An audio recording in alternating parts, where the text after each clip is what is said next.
What is going on, my YouTube friends? Yes, read the title. It's true. I wouldn't lie to you.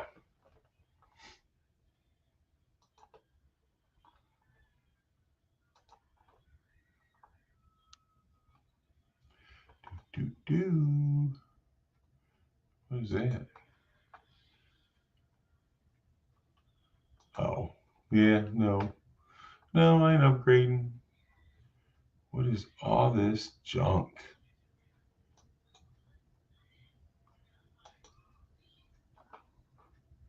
I don't need none of that junk.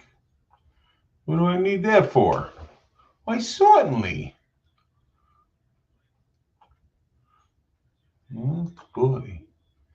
What is going on here? Something don't seem like it's going on here.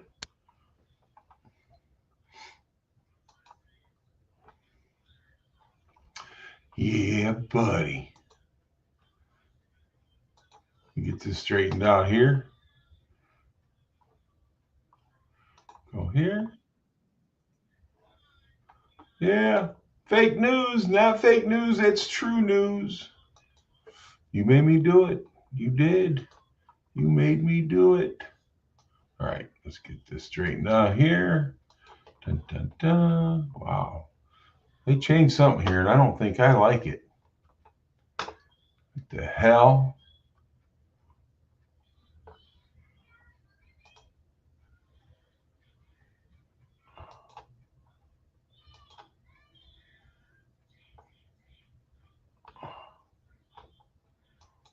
There it is. There it is. We got Bama. We got Sublime. Woohoo! Yeah, buddy. Let's see. If I did, no, touch nothing. You did. What's going on there, Barbecue Mike? Let me get a link up here. Dun, dun, dun.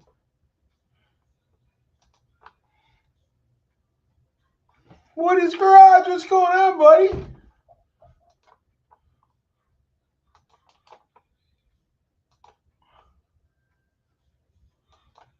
All right, there's the link.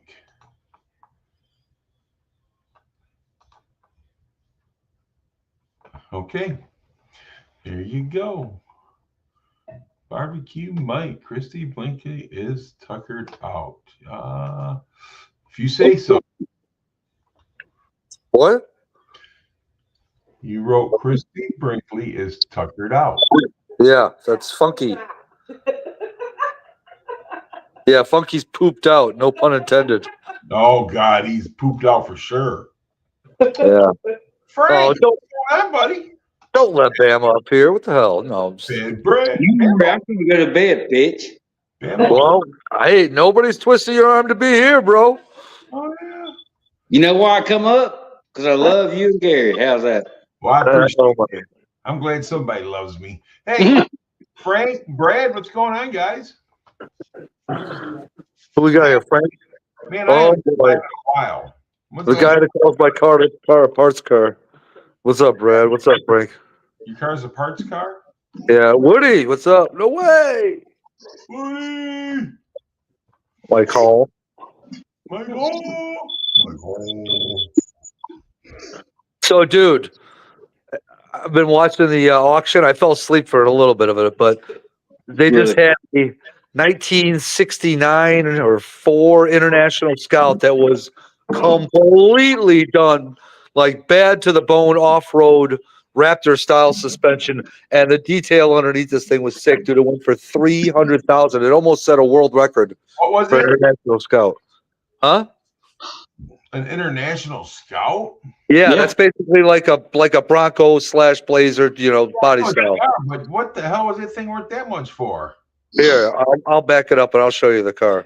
It just happened a couple minutes ago here. My buddy in high school, his daddy had a damn convertible with a soft top. Plus, you had 2 guys that really wanted this truck. That's why it got so high. My neighbor had a convertible with a soft top like that. My old neighbor. Yeah, 4-wheel drive. That was cool as hell. Hell yeah, baby. All right. Let the top down. Yeah. Here you go. Let me know if the TV's too loud and I'll mute it. Gary, put me full if you can. Oh, you don't Oh mind. yeah. Yep. 64 International Scout. All right, it's at 100 grand. There it is. Dude, that is freaking insane. So that was a 3D printed. A lot of the parts on this car were 3D printed and made into metal. Huh.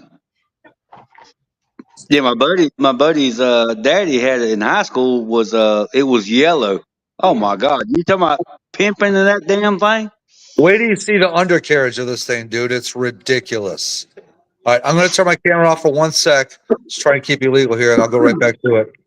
Hey, look, we got Salty down here. What's up, Salty? Is he on his knees? Look at this, dude. Now watch when they show the camera that's on the floor as it drives over. That's where. Here we go. Watch this.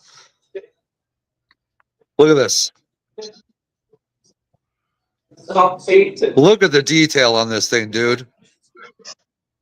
Is that insane or what? Yeah, but you wouldn't want to drive it on the damn road. So who wants to buy it? After you drove it on a summer day when the roads are clean. Oh my God! Look, I'm gonna tell you something. That thing's meant to be in the woods, man. That's right.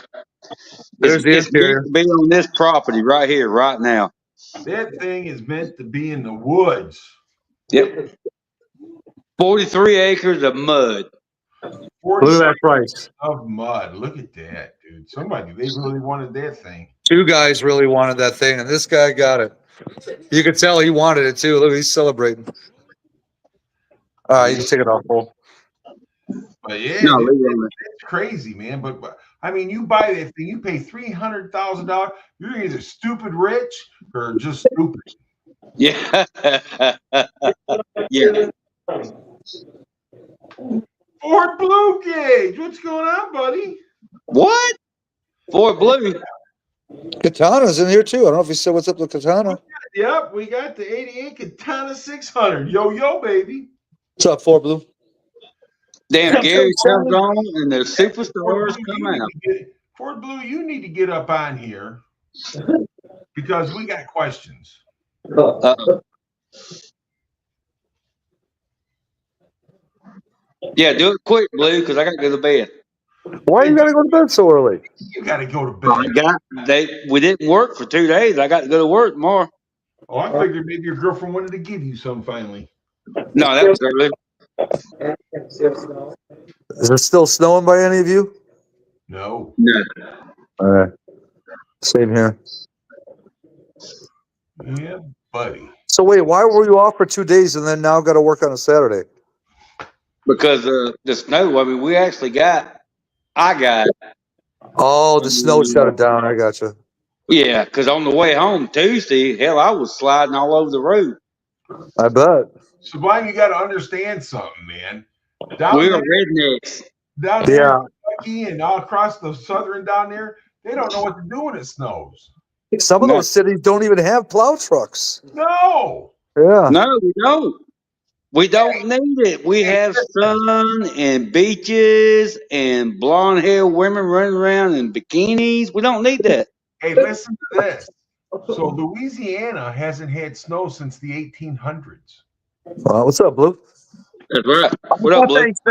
I thought they said that Louisiana had a trace of snow like 30 years ago or some shit. Yeah, they say haven't had anything like this since 1800. That's what I. Yeah, they ain't had anything that stuck to the ground. How's that? So, anyhow, Fort Blue, how you doing, buddy? I'm okay. I got a whole bunch A of lot's been going on.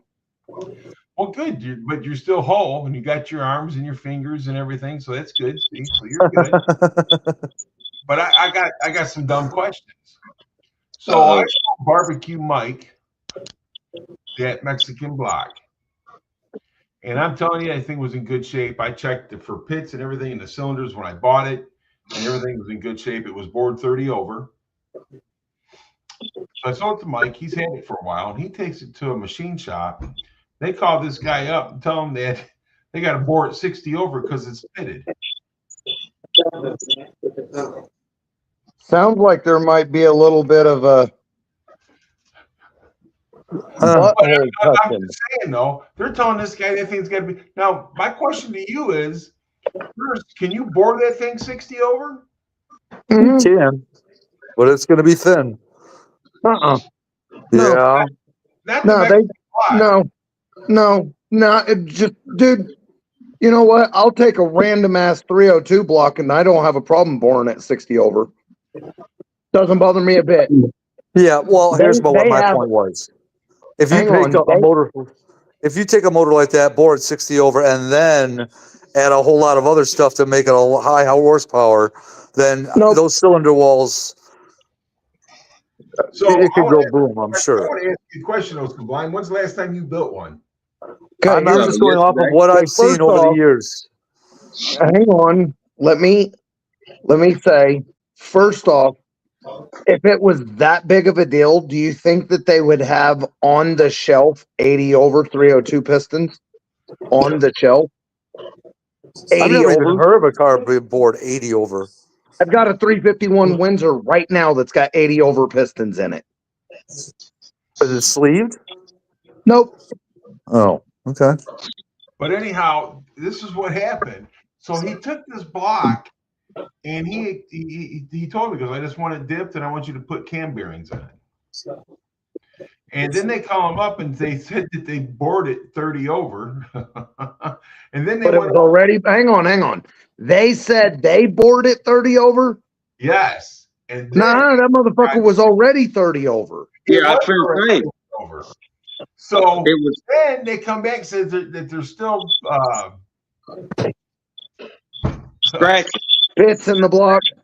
pits. It was pitted still. And they needed it to go another 40. So then they did it again, and now it's 40 over. Oh, yeah, that's right. That's right. I forgot that part. Yeah. So my question is that first and foremost, they did a home job, right? So Oh boy, here we go. they think that was a bore. They think they bored it out.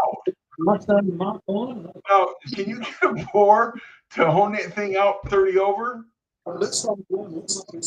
So I don't know why, but there's so much background noise. I'm having a hard time hearing you. Oh, It's got to be Sublime. Let Well, me it's- get my headphones. I Yeah, don't it's know. It creepy might be noise. my background noise. What's going on, Pinks? Yours? I muted it. It should be good. Hang on. The wife's gonna go get me her big badass headphones. Look at this, Gary. If I had a car like that and you had dose to clap, we'd both have Can you something. turn your Wi-Fi or your Bluetooth off for a minute? Yes. Hang on, Yeah, guys. yeah. I've got to connect to the Bluetooth. All right. Gary, 40 stars. I thought it was 30 over and they went to 40 over, I thought. Maybe I'm wrong. I saw it on Peeps. I'm just saying. Here's Barbecue Mike. We'll let him explain it. Okay. Hey guys, you hear me? Yes. Okay. I took the block in. Hang on a second. All right. Blue Gauge, can you hear us? I don't think so. 150K that Mach 1 sold for. Dude, that must be a bad mama jama. Was it It was our a code? 428 Cobra Jet. Was it an our code? I don't know. Yeah. They probably Bill, said. you there? Yes, please. I can't get these fuckers to connect. There they go. You There there? you Hey, Salty. Blue, you there? Yeah. He's there. Okay. go. Come on, man. No, it's not. Well, we hooked can up hear yet. you. We can Yeah, hear but he him. can't hear us. don't think I he can hear us. barely hear you guys, so that's why I'm getting the headphones connected. Well, clean the All shit right. out your ears. Clean the dick out of your ears.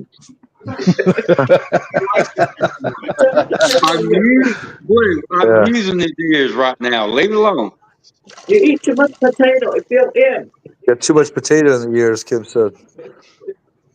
For some Got the reason, old spuds. All right, guys. I can fucking hear you loud and clear now. all right. You good. can. Okay, Sublime, quit farting. So we'll let Barbecue Mike explain to you what's going on. Okay, first All right. off, it's a 302 Mexican block. It was already bored 30 over. You checked it out and it looked good.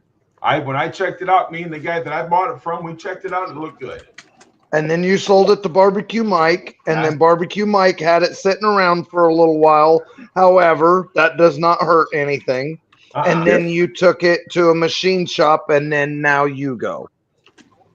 All right, I took it to the machine shop. Pretty much, I told them what I wanted them to do was hot tank it to get the black paint off there and put cam bearings in there if it needed cam bearings.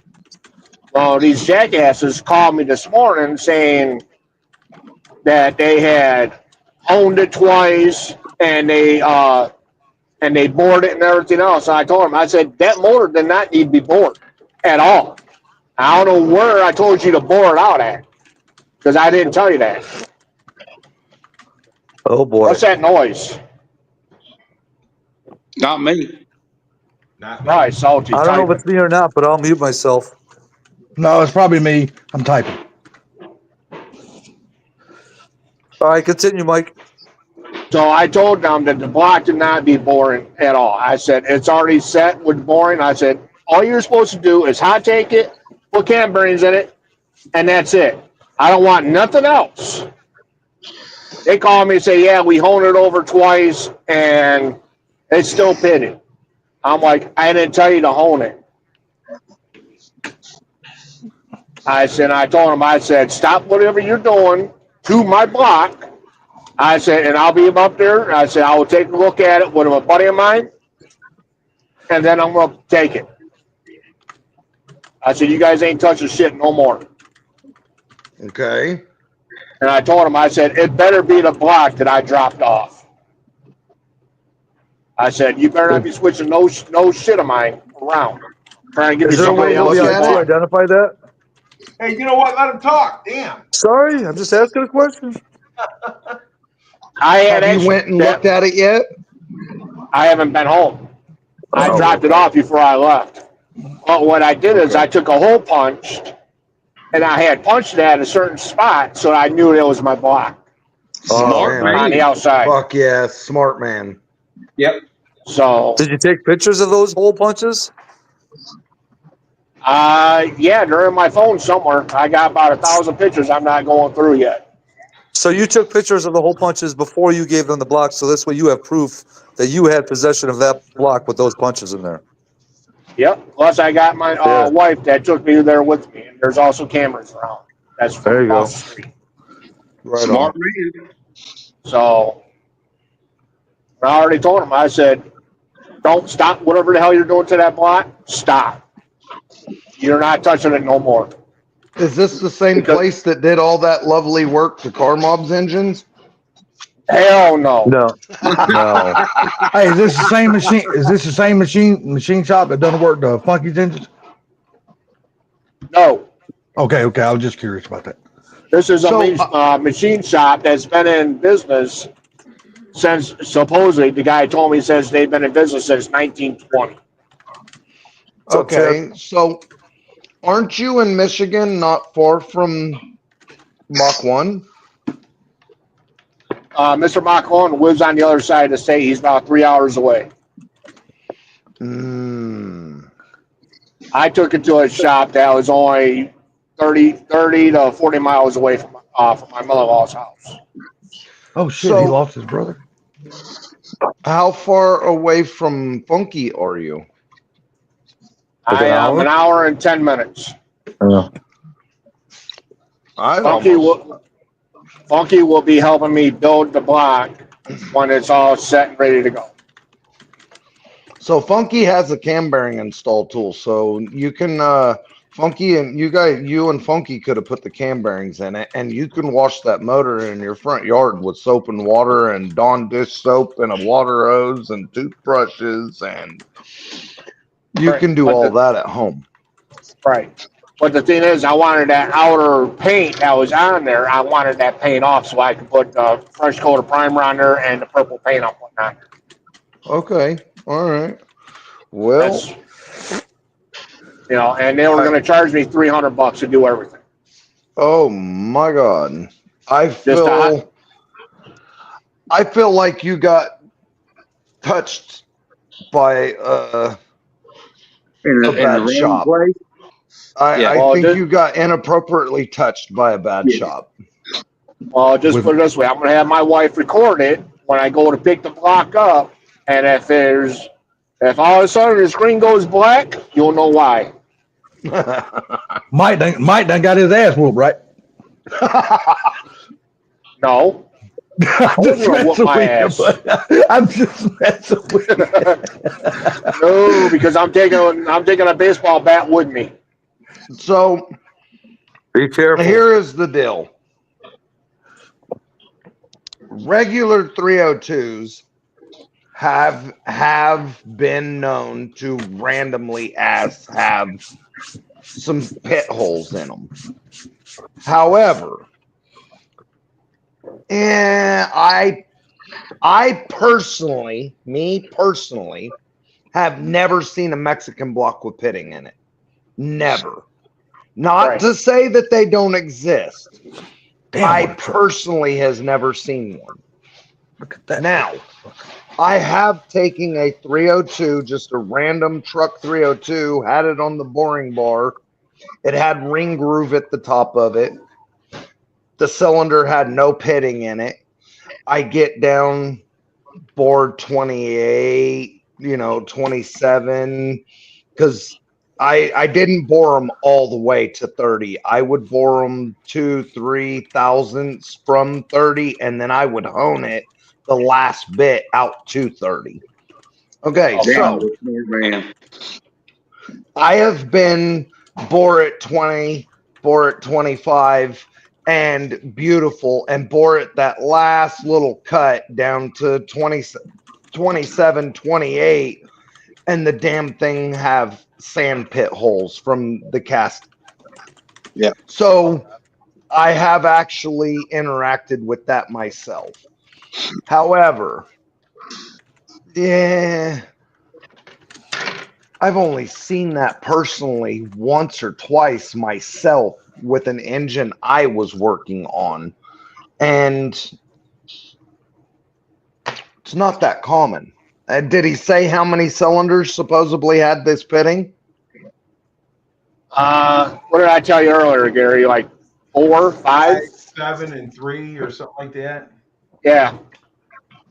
So 4 or 5 cylinders are suddenly pitted so bad that they've got to be bored to 60. Yeah, Right. I think they reached out and touched him. And it's like Mr. Bach once said when I was talking to him on the phone. It sounds like to me they're trying to do a little switch on the blocks because they want that block. Because what's messed up is I told him that it was a 1968 Mexican block, 302 bored 30 over. As soon as I told him that, he didn't know what the hell a Mexican block was. Mm. And if he'd He been was, in, he was looking at money, what he was looking at. if he'd been in business for 50 years, he would know what a Mexican block is. Right. Because it's him and some other kid named Paul that has been working on the block. So, but supposedly he had to run to a funeral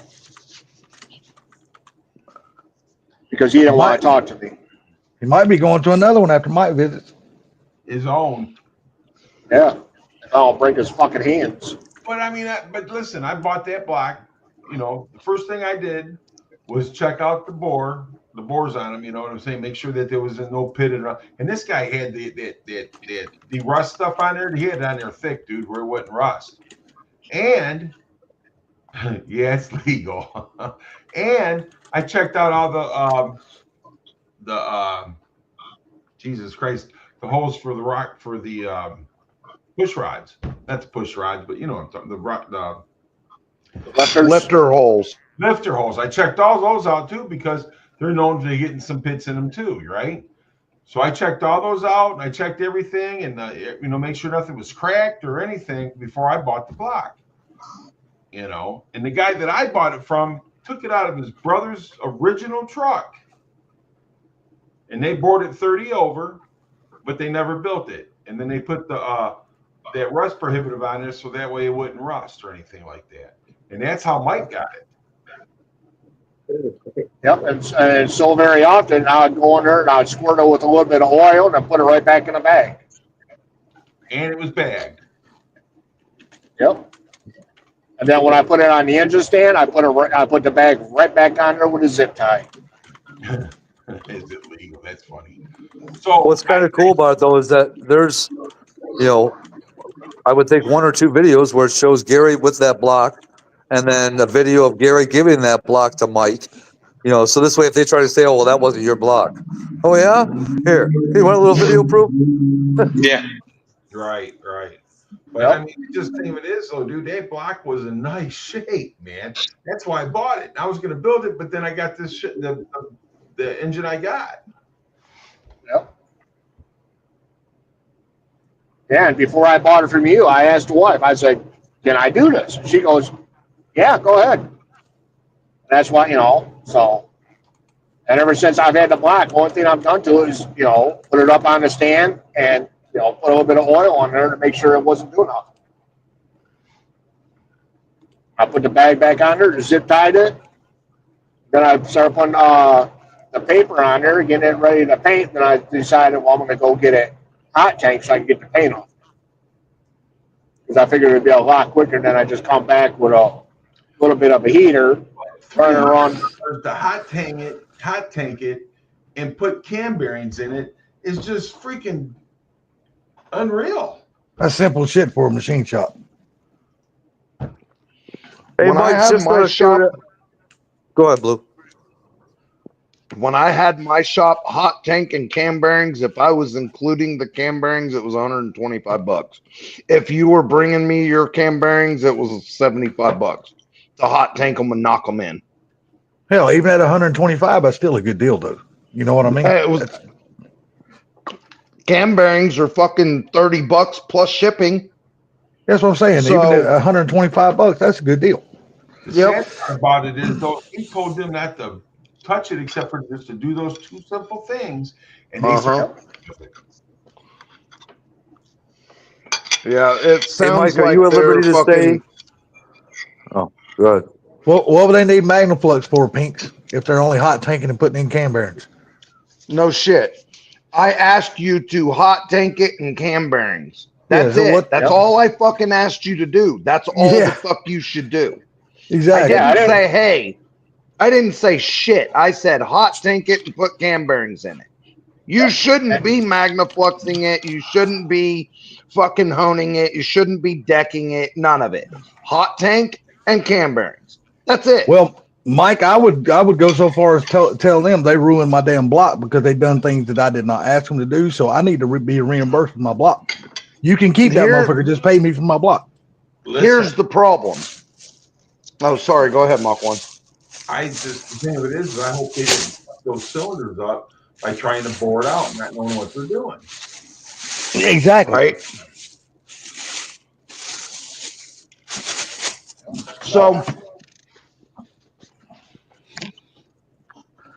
So here's the thing. A 302 Mexican block, they're worth something to people like us. Well, people like us. They're worth $500, $600, $700 if they're in good shape. Ouch. But technically, in the random ass fucking world, it's only worth like $100. Do you see what I'm saying? Yeah. Right. That's the problem.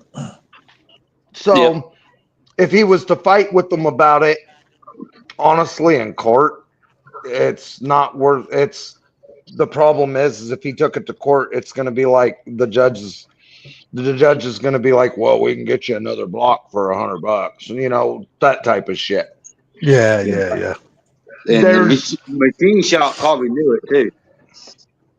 Right.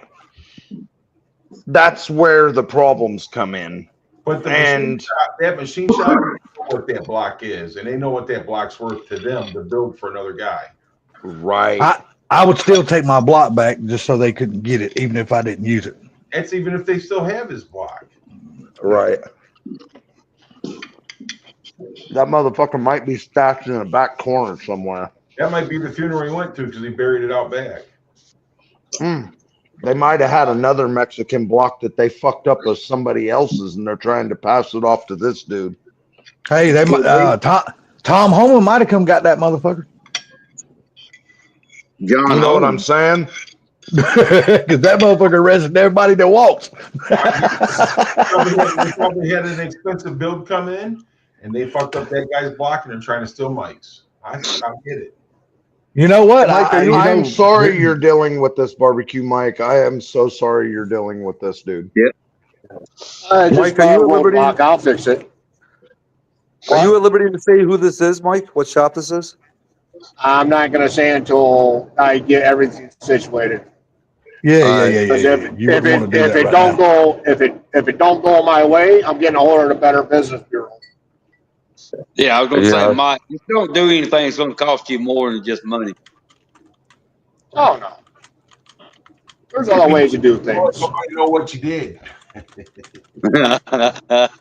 why the camera will go blank. Just because you whoop somebody's ass don't mean it's not going to cost you more than just money.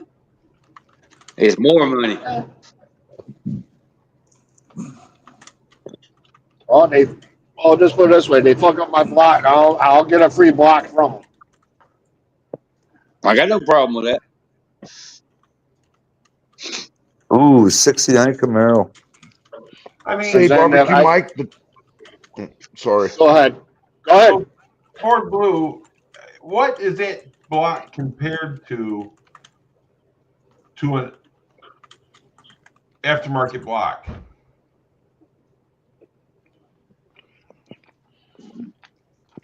It's not really compared to an aftermarket block.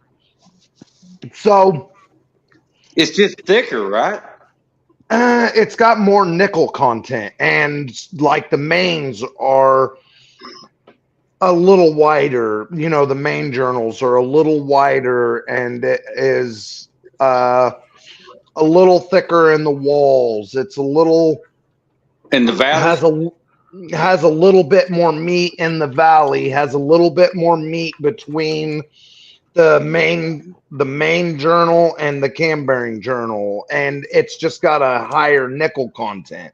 If you take a regular 302 and put it on a scale, and you put a Mexican 302 on the scale, I've seen them weigh 38 pounds heavier. Okay, that's good. Both in standard bore, standard block, bare block, and I've seen them weigh 38 pounds heavier. And both of them were 69 blocks. One was a Mexican block, and one was just a C90 block. What's the youngest Mexican block you can find right now? What do you mean youngest? Newest? Yeah. Well, last year they was made, I guess. As far as I know, 72 was the last year of the actual Mexican blocks. Okay. That's what I want to know. I may not know everything. I am human. Are you? Yeah, I put one leg on at a fucking time. I think Pinks has got it right. He just wants to know what kids are good for.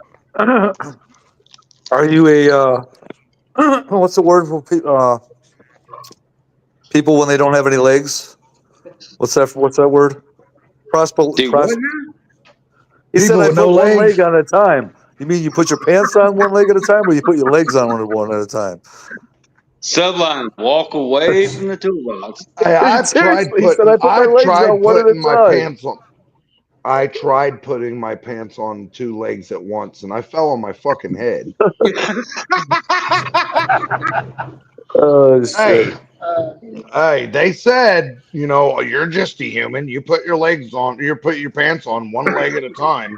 Your legs on. I was like, I tried. I fucking tried, man. So Mad Motorhead right here says I heard roller that some HO roller blocks were Mexican. No, negative. Now they were made in Mexico, but they're not the Mexican blocks we're talking about. That's what I was about to ask. Okay, So Hecko tell us, in Blue, I Mexico want to is know. different than a Mexican 302 block. But my question is, why are they different? Why are If what I had a different? 302 of my Mustang and it was built in Mexico, whatever, but then you had a Mexico block, what is the difference? Because He just How do you told you know? what the not he just told you what the difference was in the block. not all Trophy, shut up. Mexico 302s are Mexican blocks either. Oh, okay. Okay. That's what I That's asked. what I'm Trophy, shut saying. up. Hecko in Mexico is not the same as a Mexican block. Okay. Okay? Thank you. Even though it says Hecko in Mexico on it, doesn't mean it's a Mexican block. If it doesn't have the wider mains, if it doesn't have the thicker meat in the block, if it Right. doesn't have the little round floss sticking out of the front of the block, then it's not a fucking Mexican block. Yes, sir. Thank you. That I told him had all that. Well, I see you So- sent you pictures of it when I bought it. Yep. So around here, I can sell the main caps, just the main caps, off of a fucking Mexican block for $150. Just the main caps. Damn. People want those some bitches, don't they? But I mean, You know why? that was the perfect block for him to build for his car. Well, and you walked us through that block once or twice on video too. Yes, I did. When you first got it, you took it out of the bag before you got your 393. Yeah. Well, actually, that's a 414, but okay. Now I know now. Oh, so 414, the cat is out of the bag. That's a 414, baby. That out of the Hey, bag. hey, you don't want to know what was dynoed at? Have you had it dynoed yet? 732. Huh? 732. Let me guess. 618. Ford Blue's closer than you are. Okay, well, I didn't know how far you wanted to take it. That's the reason why I said on the lower side. 6,800 RPMs at 732. What it make? 728. Yeah, he will. He'll break it. Hang on. What RPMs? Right where you said. 6,800. It made 728. 728. It was at 60, I think 6,400, if I'm mistaken. I was fucking close, wasn't I? Yes, you was. Made what? 632 foot-pounds of torque? I can't remember. So I wasn't there. He just told me what his dyno did because he took it. I didn't take it. I should have had the dyno sheet, though. I got to go out there and look. He gave me a folder with it, and I never really looked at it. What gas was it on? It was on a dyno, so it was probably running 110. 110. Yeah, but you'll be running it mostly on what, 93, right? No, I don't think I can run it. It's about like 13-to-1 compression. Yeah, God, you need a minimum of fucking 95. So I'll probably run 110, 106. I'll be right back. I gotta go pee. Damn. So in other words, if you go like on a trip or anyway, that car's on the trailer because he damn sure ain't driving that son of a bitch nowhere like Put that. that bitch on E85 and let it eat. Now that might be that. Now that's a good idea right there. Now how plentiful is E85 in Michigan though? Plentiful. Thank you, Shelly Bean. It's not up here. No, that's what I'm saying. I mean, how is E85 pretty much all around Michigan? Can you just get it wherever you want to get it? Because I know down here where I'm at, you fucking can't get it. There ain't no gas station around here sells it. It's in a good It amount all of spots. depends. It depends on the location in the city. So Exactly. the thing is that after he got it back from the dyno and everything like that, he told me, he says, that car, when you get done with that car and you break his motor in right, he goes, it'll probably go to about closer to 750. Yep. Once it's broke in, it'll pick up another 15 to 40 horse. Yeah, but I just never told nobody because I was going to surprise people. So, you know. Well, don't Like forget. I said, the cat is out of the bag. So I did just build a 434 small block Ford with 14.3 compression and a 730 lift cam. Okay. Okay. And at 5,800 RPMs, it made 721. So mine is got, and he turns it 78. So I don't know what it actually mine makes. got a 700 cam, but that's with the lifters and everything. I can't remember what the size cam it was, but with the cam and with the lifters and everything, he brought the cam up to 700. Okay, so final lift. Yeah, so it's pissed off. That thing is, your motor is pissed off. I sent you a picture of my boss's son's car Yes. lifting the front wheels on the street. Yeah, but after you told us Wednesday night what you got invested in that motor to get that kind of power, dude, that's a really good return on your investment. That's not bad. And he ain't even got nitrous screwed onto it yet. No, he told us just the other night that he's got 12 grand in that motor. To get that and only spend 12 grand, that ain't bad. That ain't a bad investment. That's good. That's what I got in my motors, 12 grand. That's what I'm saying. That ain't bad. He was talking about you, Mach 1. Oh, so here's the thing, though. You could not build that motor from scratch for 12 grand. No. So no. I know you can't, but that's what I'm saying. He's got a really good return on his investment. If that's all he's got invested is 12, that's great. But that right there it's a zero balance. So it's a little bit more expensive. You know what I'm saying? So yep. So to build that motor from scratch, that's $25,000 motor all day long. That engine has got a 1969 Mustang out of a Mustang Shelby GT350. That's what the block's out of. Right, same block I got. Well, mine's Torino, but yes. And that one and that is 60 over. Okay. Ooh, that sounds like a lot of damn fun right there. It is a whole lot of fun.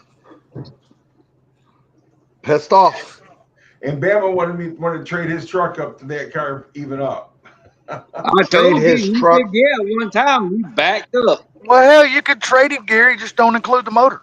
He's gonna have you gotta have some money though, Sophie.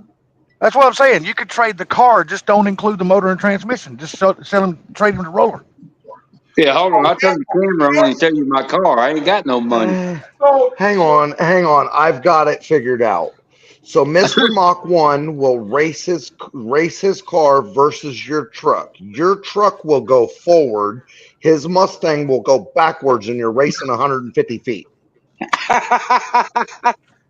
My money's on Mr. Mach 1. If he can hold it straight. That's what I was going to. If he can hold it straight. If he can hold it straight, my money's on Gary. Well, but the thing about it is, the Sublime messages me, and he goes, "Are you going live?" or whatever he said. And now come to find out, Funky told Sublime to go live, and he didn't want to, so Sublime made me go live. I didn't make you do anything. I asked you a question. Damn. See, and I would have went live if I would have known. I would not have went live. I asked the question for the facts. Just the facts, man. At least I ain't being blamed this time. Now you make me draw my sorrows in a bowl of honeycombs, you fuckers. What? No, you know what? You're looking at them honeycombs every bite. You're saying, fuck them. Hey, anyways, hello everybody. What's up, Mr. Blue? How you doing? I'm doing all right. So, actually, you guys, so some things happened. Okay. I've been working on my truck and I'm coming along. We can go into that if you guys feel like it. Otherwise, we want to hear. Okay. So I got to the point to where I've got stuff. All right. Shit. Okay. It's complicated. Oh, yeah, it's complicated. I'm going to tell a story that came after, but then I'll tell a forward story in a second. Stories Okay. on record, Drew. So I got my motor sitting in there where I wanted it, and I measured for the drive shaft, and I was like, well, fuck, I think I got a drive shaft in my storage unit. I need to go buy my storage unit tomorrow after work. So I go by my storage unit after work, and I open the door, and the fucking ceiling is laying on the floor, Oh shit. and there's footprints on it. Oh. Somebody had done fell through the roof. And somebody kicked through the roof. Well, that's So I possible. kind of made a little look around. It don't look like nothing's missing. Anybody Okay. dead? No. So I closed the garage. I closed the door and I locked it back up, and I went up to the front office and I say, hey, I opened my storage unit and the ceiling has been kicked in. Somebody went in my storage unit. And they said, we know who it is. It's a lady that's been coming in a van or an SUV with like 7 teenage boys, and they've hit 36 units. We have them on videotape. We called the police. The police came out and said it's a civil matter that they have to act. Hold on. This is where it gets fucked up. We have to actually catch them breaking in and actually catch them stealing something to do anything about it. Oh my god. If you've got them on camera, isn't that catching them? That's what the cameras are I for. fucking said. They've got them on video camera doing it. They've got the fucking car number. They know the lady's name because she has a unit, and that's how they were going through. They went into her unit and fucking went up. They can see the bitch didn't even close the door of her unit. They fucking open the door, go in the unit, climb up a ladder up into it, and the camera can see them. Oh my god. If I was a gambling man, I would say that when they turn that camera on, those cops seen that, and it's some of their relation. That sounds like a good possibility there, Mr. Gary. Okay. Well, then insurance is I fought them. I have been fighting them. But insurance is mandatory. $20 a month insurance. Okay, fine, whatever. But I've been fighting them and I got out of it. So I haven't been paying the insurance because I fucking fought with them about it and I got them to fucking drop it. And okay, so insurance is $20 a month. I think it's been 3 months that I haven't been paying it. Anyways, so the insurance pays up to $2,000 max. And to be able to claim it, you have to have receipts for the property. Oh yeah. You have to have receipts for the property that is missing. You have to have photos of the property that is missing, and you have to have actual proof that the property that is missing was actually in that storage unit. Damn. So apparently you need to hire the FBI to watch your damn storage building. No shit. What, babe? No, you know what happened was they found out you need to hire the FBI. Yeah. They found out you voted Republican. I didn't vote at all, but okay. Oh, okay. I didn't take the time to go down. I said, fuck that. I ain't wasting my time. It's going to be whoever everybody else votes for. When they turned that camera on, they knew those people. Yeah. They had to, Gary. This has got to be a whole racket going on. Yep. So tomorrow I'm going with my enclosed car trailer on the wife's truck, and I'm going to empty out storage unit. Not to mention the other thing, when I first got the storage unit, it was $118 a month, including the fucking insurance. And now it's $186 a month without the insurance. Well, let me ask you this. I thought your enclosed trailer was completely full of Chrysler stuff. I sold all that shit. Oh, okay. Yeah, I kept a couple of things out of it, and I sold all that shit. That's been gone for months. Okay. So, actually, I sold all that shit. It's been gone for months, but one of my close friends, his uncle is a big Mopar guy, and he's fucking pissed at me because he has a car. He's got a 64 It's a fixed 64 Dodge. Not Belvedere. a 340. It's a Belvedere. It's a Plymouth Belvedere. It's a 64 Belvedere, and it was factory with the 426 Max Wedge. He's got a 440 in it, and I had a 64 Max Wedge, 426 Max Wedge in my trailer that I sold, and he's pissed at me. And I said, hey, your nephew knew that I had this shit and I wanted it sold. That's between you and your nephew that he didn't tell you. I'm sorry, Uncle Harold. So he immediately turned to his nephew and said, I should kick your ass. I'm like, fucking A. So, anyways, all right. So that was that. So, Blue, Anyways, do you know if anything's missing at this time? Or no? so I looked around. So because the ceiling was kicked in, I looked around. Nothing was fucking missing. I pulled the garage door shut. I never even looked at my pile of drive shafts. I didn't even look at them. I was more concerned about the ceiling hole. Yeah. I was just done. I was just fucking done. So from what I could see, I walked in 4 or 5 feet and I didn't see anything missing. Not to mention, I have a 440, a 727, I have a 454, I have an EcoBoost twin turbo V6. I got a bunch of engine stuff in there, Yeah. It's not like they were carrying a fucking big block Dodge through the ceiling.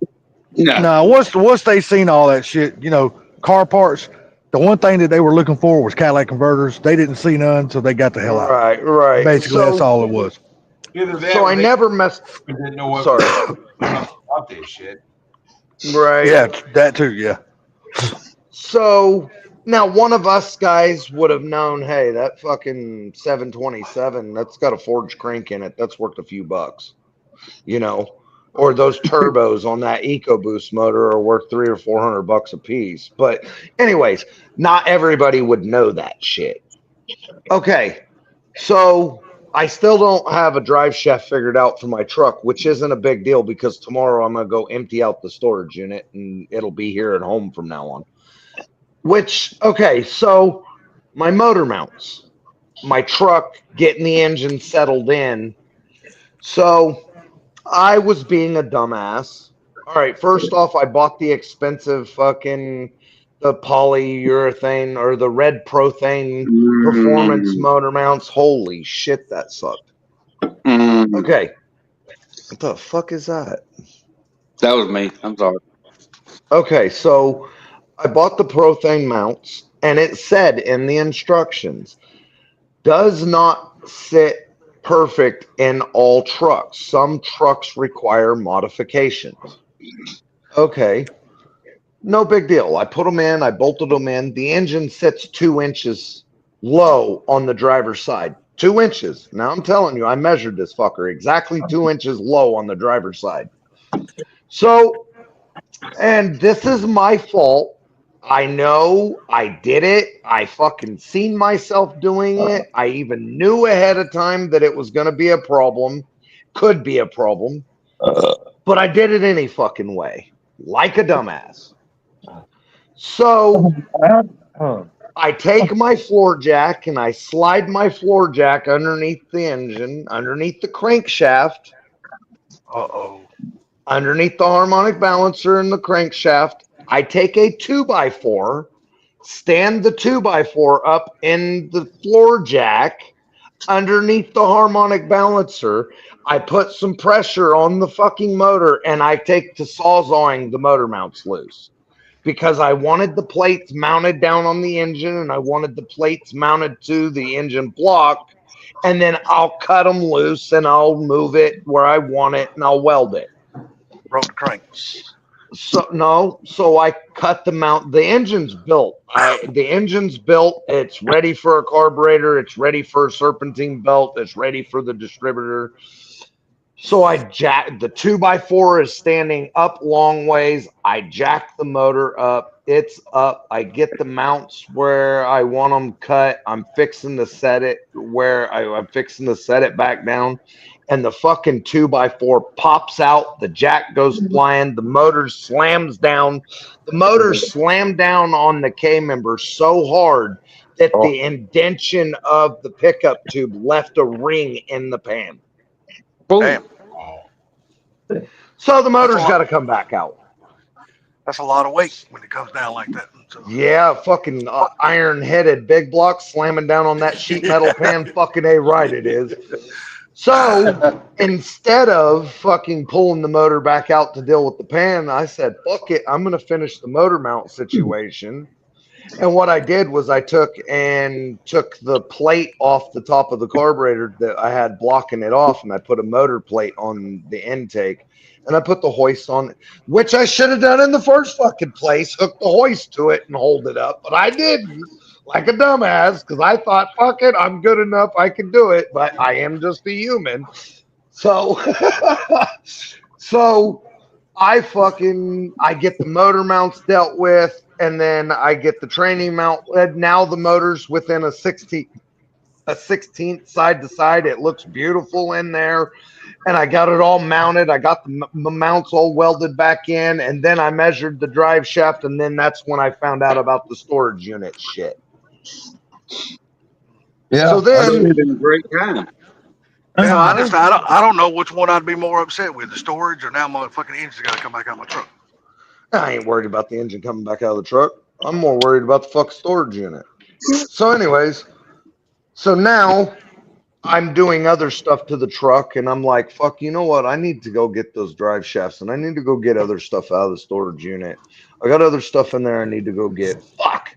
All right, so we still have not had our Christmas dinner because of the snow, because of our daughter having work, and our other daughter being stuck in her little town because of the snow. So we're having our Christmas dinner tomorrow night. Well, good. At least y'all are finally having it. That's good. No shit. So, tomorrow morning I'm going to the storage unit and I'm unloading that fucking thing. Well, so I'm trying to get my son to see if my son can help. I'm trying to find anybody. So me and the wife are sitting here watching the old Deadwood show. And she says, hey, Jessica wants to know, so they're getting an addition added on, and they have too many cars at their house, and Anthony wants to know if you want the Focus back. And I'm like, yeah, I'll take it back. So my son gave me the Focus and everything that goes with it back. So I'm getting that car back on Sunday. And so I've jumped off the cliff recently, and I'm buying that two-door post 66 Fairlane on payment. So I'm dragging home 2 more fucking cars, and the wife's got this weird look on her face, but she doesn't want to admit it, but she doesn't care. So you'll know how she really feels when this live's over with. Nah, you'll know what that look is all about. So the guy with that 2-door, that 66 Fairlane 2-door, it's a 289 3 on the tree car. It's got a good title. He sold it to me for $1,100 on payment. So I've been taking him $150 every week. Sometimes what's that's wrong? what we got to do if we want it. Yeah. What's wrong with the car other than, he took the guy took the original motor out of it and put it in a Ford Ranger. Effing Ford Ranger. A fucking Ford Ranger. So, okay. So I'm tied in knots. Of course, my brain is tied in 100 fucking knots because now I want to take all the turbo stuff that was set up for the fucking that my son had planned for the Focus, and I want to put just like a iron-headed 302 and a 5-speed in the Focus to sell the. Holy shit! What is that noise? Sorry, motorcycle going by. Oh, so I want to take an iron-headed 5-speed and put it in the fucking Focus to sell it, and we want to put all the turbo stuff in the Fairlane and make my son come over and help so he has a toy to play with anyway. Get your truck done first. I'm working on the truck. I'm fucking working on the truck. Say you'll never get none done if you keep jumping from one project to the next. Oh You no, were I'm thinking the same thing staying as me, well. Salty. I'm staying pretty well focused on that fucking truck. Okay. You've had What's this that? conversation with Blue Gauge how many times? Oh, Four times. Gary, I can't remember how many times we've said the same thing. Hey, I'm staying pretty well fucking focused on this truck. Yeah, I stay am on down track, brother. to pedally bullshit for the truck. I would all right. So if I had 2 more weekends, I think I'd fire it and drive it out of the garage. Oh, and for Blue, in case you didn't know, this is your version or our version of an intervention for you.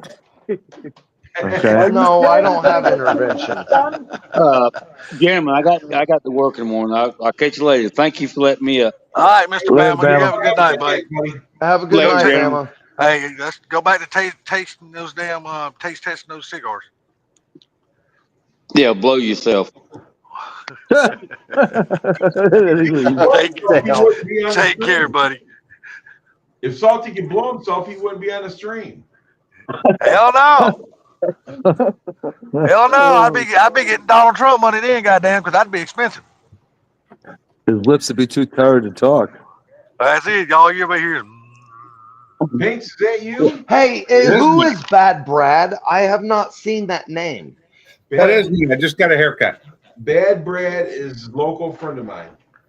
He also had another name. Cool? What was his other name? I've never seen that name before. He has been here. He's been coming to our streams for quite a while. I've known him for. Doesn't Bad Brad sound like somebody else when he's on the actual chat? Yeah, he sounds like fucking that one dude. Yeah. Yeah, Mr. What's the name? Gibbs or Ribs? Briggs. Yeah, Briggs. Oh my God. Yeah. He doesn't talk like him. He just has a very similar voice. No, he damn sure nobody talks like Brad. Briggs. Brad, where you going, buddy? Said later. Mr. Briggs. Hey, I wasn't trying to run you off. I was just asking if you were a cool dude because I'd never seen your name. No, we wasn't trying to insult you with the Mr. Briggs thing. Yeah, I haven't been around. I'm one of the long timers, but I haven't been around in a while, so I'm getting introduced to the guys that I haven't met. I really like that profile. 2 weeks notice. But yeah, I know Hey, poor Blue. These things are awesome. Kim said you got a 2-week notice on that truck getting done. She's going to CSI your ass. Oh no. No, it's getting fucking close. So it is a 468 big block. It's 40 over. It's got the pistons are 10.9 compression, Hypertechnic.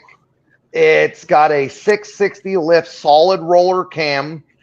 It's got 69 Thunderjet heads on it, which are Dove C heads off of a Thunderbird. It's got Cobra Jet valves in it, 2 190 and 1.7, whatever the fuck they are, stainless steel valves. It's got dual valve springs in it from Elgin that are 240 pounds closed and 570 pounds open.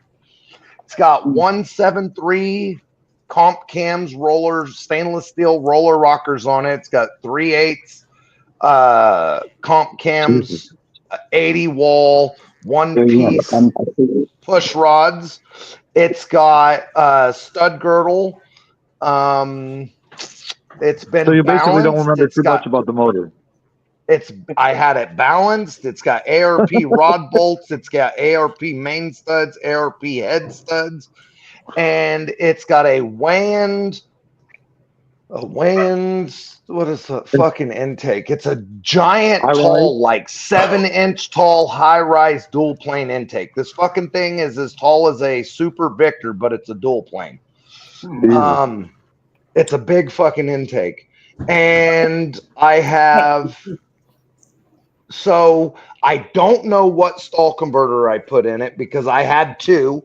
I bought some big block stuff. There was 2 stall converters in a box, and there was a piece of paper in. Hang on, there was 2 There was 2 stall converters in the box, and written on, and they both say TCI.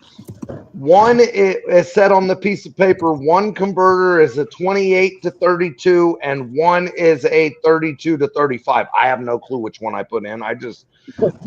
They both had clean fluid inside of them. So I'm like, well, this one's red and that one's gray. We're going to put the red one in it. So it's got blue. It's got blue clutches in it. It's got choline steels, Kevlar bands in the C6, and it's got a stage 2 Transgo shift kit in it with the holes drilled out as far as they go. It's got 373 gears with the spool and 31 spline axles, and it's got a 30 by 12 tire under the back. So we'll see how it runs. And it goes 0 to 60 in 5 minutes. No, it goes 0 to 60 right now. It goes 0 to 60 in 5 fucking months. Yeah. Well, I'm just saying 5 minutes because you're spinning tires. That's all you're doing. You ain't moving nowhere. Okay, so about traction. Oh, funky. That's funny. Traction is kind of different. It's a relative term. Look at this. Well, no. Just a 4-banger, dude. We ain't seen him in a while. No, we haven't. Holy shit! What's going on, Justin? What's going on? Did Sublime? Did you say Funky was in here? Yeah. Look at his last 3 comments. My phone is over there on the table. I'm standing outside smoking with my hands in my pocket. I'm about to freeze my nuts off. It's cold. He just got off on that list. That's all. Pablo, you forgot the kitchen sink and the toilet seat. So I'm standing out here smoking. I'm not going to my phone and hitting the chat. It's too cold for that. So I have something in the works to help with traction. I don't know how it's going to work, but I think I'm not going to have a traction problem. You're not using Caltrax though, right? No. I am using something that you guys are probably going to say, what the fuck are you doing? Slabber bars. Slabber bars. No. Later, Chad. Nope. Well, take it easy, Chad. Finish. Well, we're saying bye to. We're basically saying bye to somebody's leaving. Sandbag. Oh, well, you have a good night, Brad. Nice to meet you, bro. Chad. Brad's been on. It's Chad. Oh, Brad's telling Chad good night. Oh, well, bye to whoever the hell is leaving. Who is leaving? You have a great night. Motorhead. Mad Motorhead. Okay. Bad Chad with the damn Raptor Ranger. So I went, because it's old school truck and I'm putting the truck together to look. So I've told you guys my whole plan with this truck was to make it look like it was built in the 70s. Like it's a 72 Ford truck. I want the truck to look like somebody in 73 built a muscle truck. That damn thing goes as good as I am. Okay. If you pull up next to this truck, I want somebody to say that fucking thing's been around forever. Look at it. Okay. Yeah. It's got every look. I can't find a fucking C6 dipstick tube. I'm having a hard time finding a C6 dipstick tube. Everybody says, "Oh, I got a brand new one." I don't want a fucking brand new one. I want an original, beat up, ugly one. It has to be original, beat up, and ugly. It has to look like it's always been here. Just get you an old metal coat hanger with an O-ring. You'll be fine. Okay. You go to a junkyard. Can't you just use like a thick brake line or something for that? Not for a transmission dipstick. That fucking thing's gotta be about oil dipstick. Okay. Yeah, no. Okay. All right. So for the traction situation, first off, I've got it lowered 2 inches in the rear and 1 inch in the front. Okay, which it still sits pretty level because it's got a 26-inch tall tire in the front and a 30-inch tall tire in the back. So it sits real close to level. Okay, shocks are factory in front of the axle going up at an angle. Now it's got 50-50 nitrogen-filled shocks in the back behind going straight up and down, which helps. 2, so you guys know these great big diesels, these big fucking high-powered diesels, 1,000 foot-pound, 2,000 foot-pound trucks. Yeah. You know those long bars that they run under them, and they kind of look like ladder bars. Yeah. Okay. I jumped off the cliff and thought, if those will work on those big trucks, they ought to work on this little truck. So I ordered from Rough Stuff Specialties 5-foot diesel traction bars for a fucking diesel truck. 5 foot. The bottom bar is 5 foot long, and the top bar is 4 foot long. The lower bars are 2-inch outer diameter quarter wall. They're 250 wall thickness.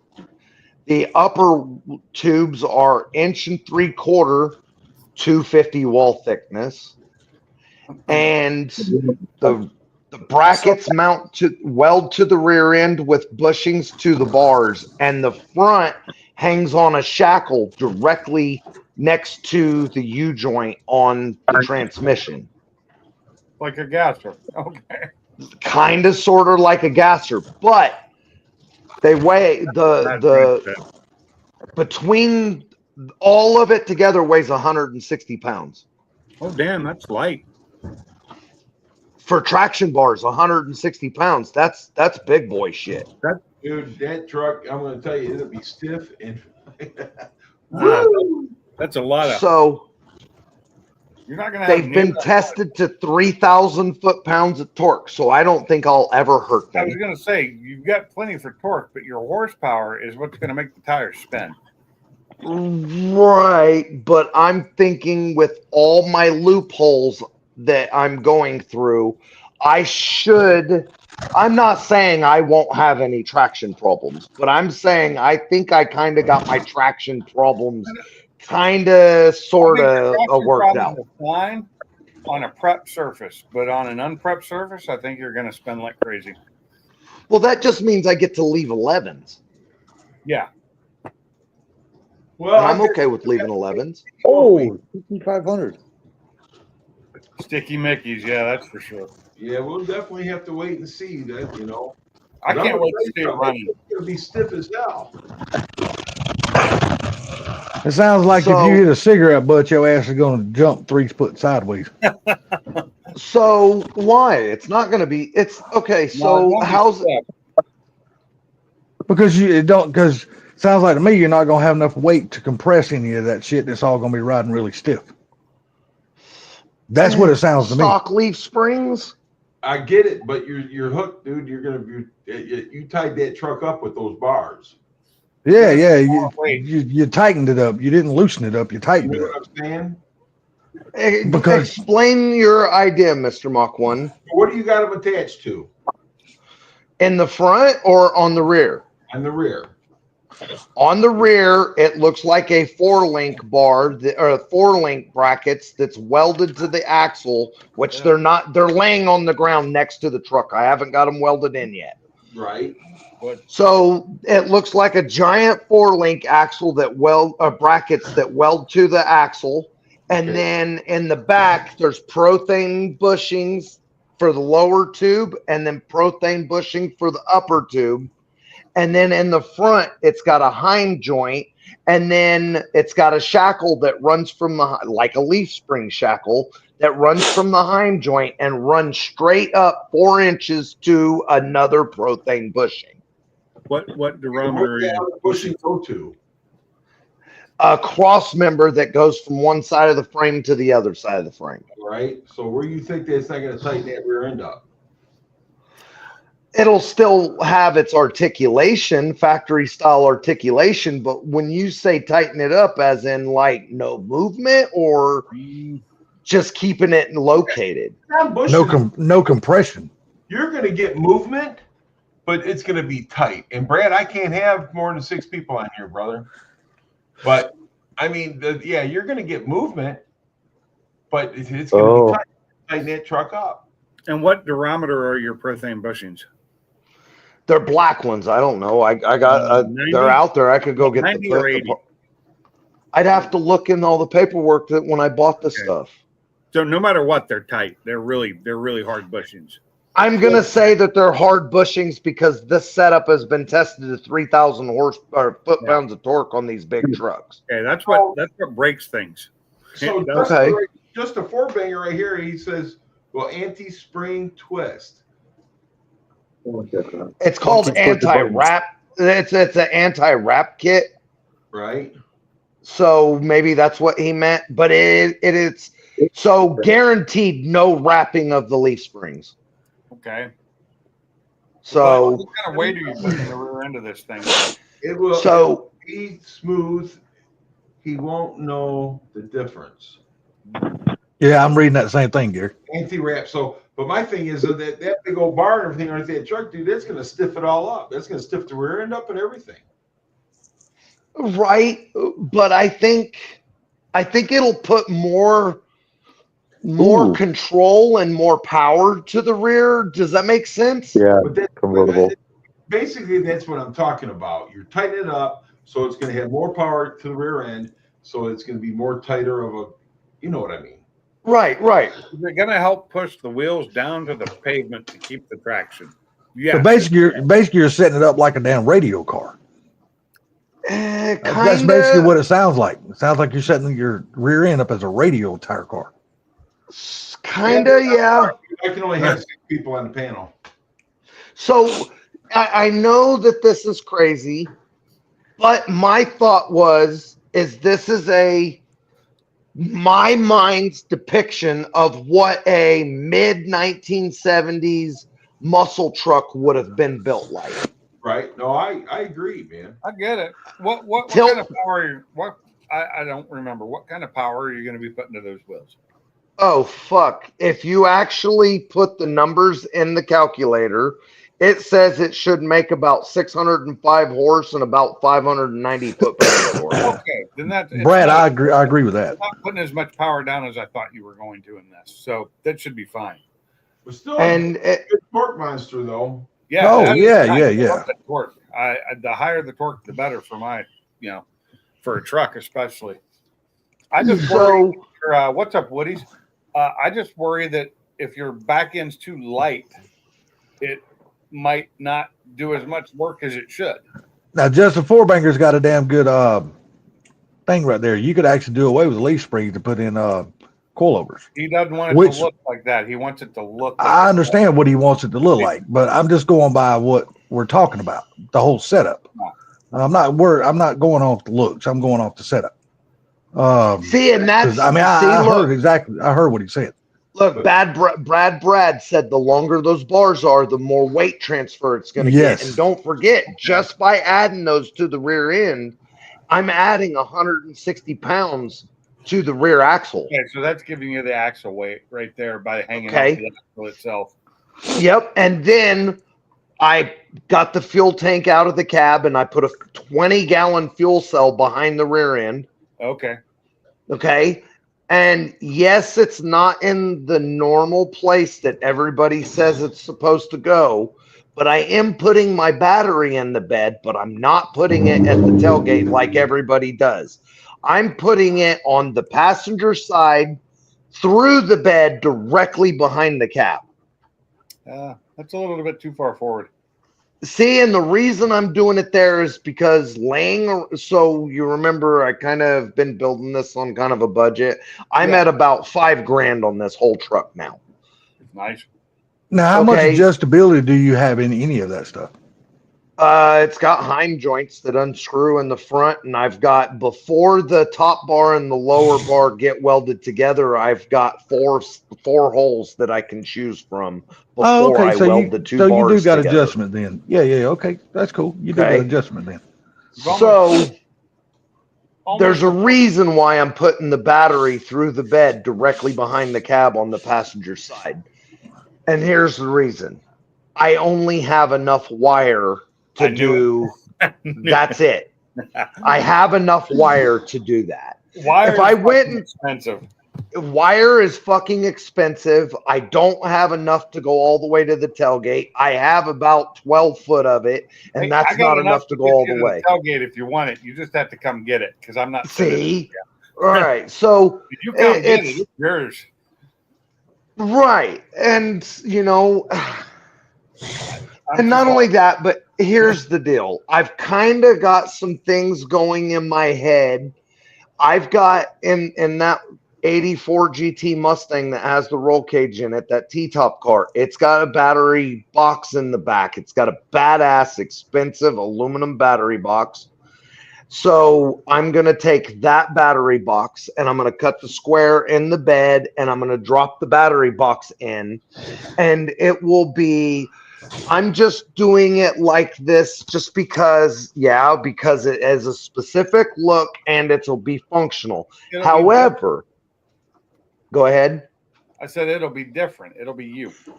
Yep, and there's other things too. I am still putting a pull on off switch at the taillight like it's supposed to be. But if any of you are familiar with the 67 to 72 bump side truck, the inside of the bed is also the outside of the bed. It doesn't have an inner Yeah. Exactly. It's not right. So where the battery is going in the front, I will take my battery cutoff switch and mount it underneath the top of the bed rail, and I will run a dowel rod, a steel dowel rod, all the way to the back, right above the tail light, and drill a hole through it, and that's where my switch will come out. So I'll have a 5 foot. What? I know those beds. I've had like 3 of those trucks. They're awesome. So Gary, yeah, I think your grandson's in here. He's saying, "Hey, Papa." What's up, Lux? So I am just trying to do a certain look, functional, comfortable, and everything be in its place, you know, and it has to look like it's always been there. What's going on? That's You're still running the bench seat in there, right? no, because I didn't have a bench seat, and that's that. So the seats are the only thing that look wrong. Okay, because I'm so used to bench seats in those things, and 3 on the tree. So I am leaving the automatic column shift on it. I am leaving that. I am not putting a floor shift in it. Okay. So I took an F600 instrument panel and gauges. I'm running all the F6 gauges, including the vacuum gauge. So the vacuum gauge is as big around as the tack or the speedo, and I'm running it. I'm going to actually hook it up to the motor so I can see the vacuum on my dash. Just because, you know what? Fuck it. Cool. I think it's cool. Cool. It is. It's old and it's cool. And that's the vacuum gauge that actually runs off the vacuum itself. It's a direct connection to the vacuum. Yes, it is. I've had problems with those before. And I hunted and I searched and hunted and searched, and I found a tack that is exactly the same diameter, the same colors, and blends really well with the speedo and that vacuum gauge. So the blank spot on the instrument cluster I cut out, and I put that tack in the dash to match, and it looks. I need a picture. Huh? I will send you a picture. So what I know, I haven't done much on YouTube, but I have been taking a fuck ton of pictures of this truck as I've been putting it together. The motor build. I've been taking a bunch of pictures. So when I'm done with it, I'm gonna collage pictures of it from when I drug it home to when I'm putting it together, and then with it fired up and running and me driving it down the road or doing a burnout or something, I will make a picture collage video up and put it on YouTube when it's done. That would be cool. I would do videos of it, but my internet in the fucking garage is trash.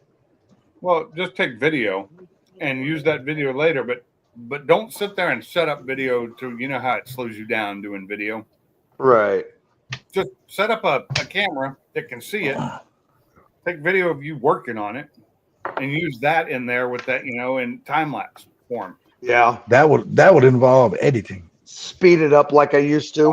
Editing's simple though. Editing stuff like that is actually really easy. That's the editing I don't mind, because like me, I do it with my GoPro and set it in time lapse mode.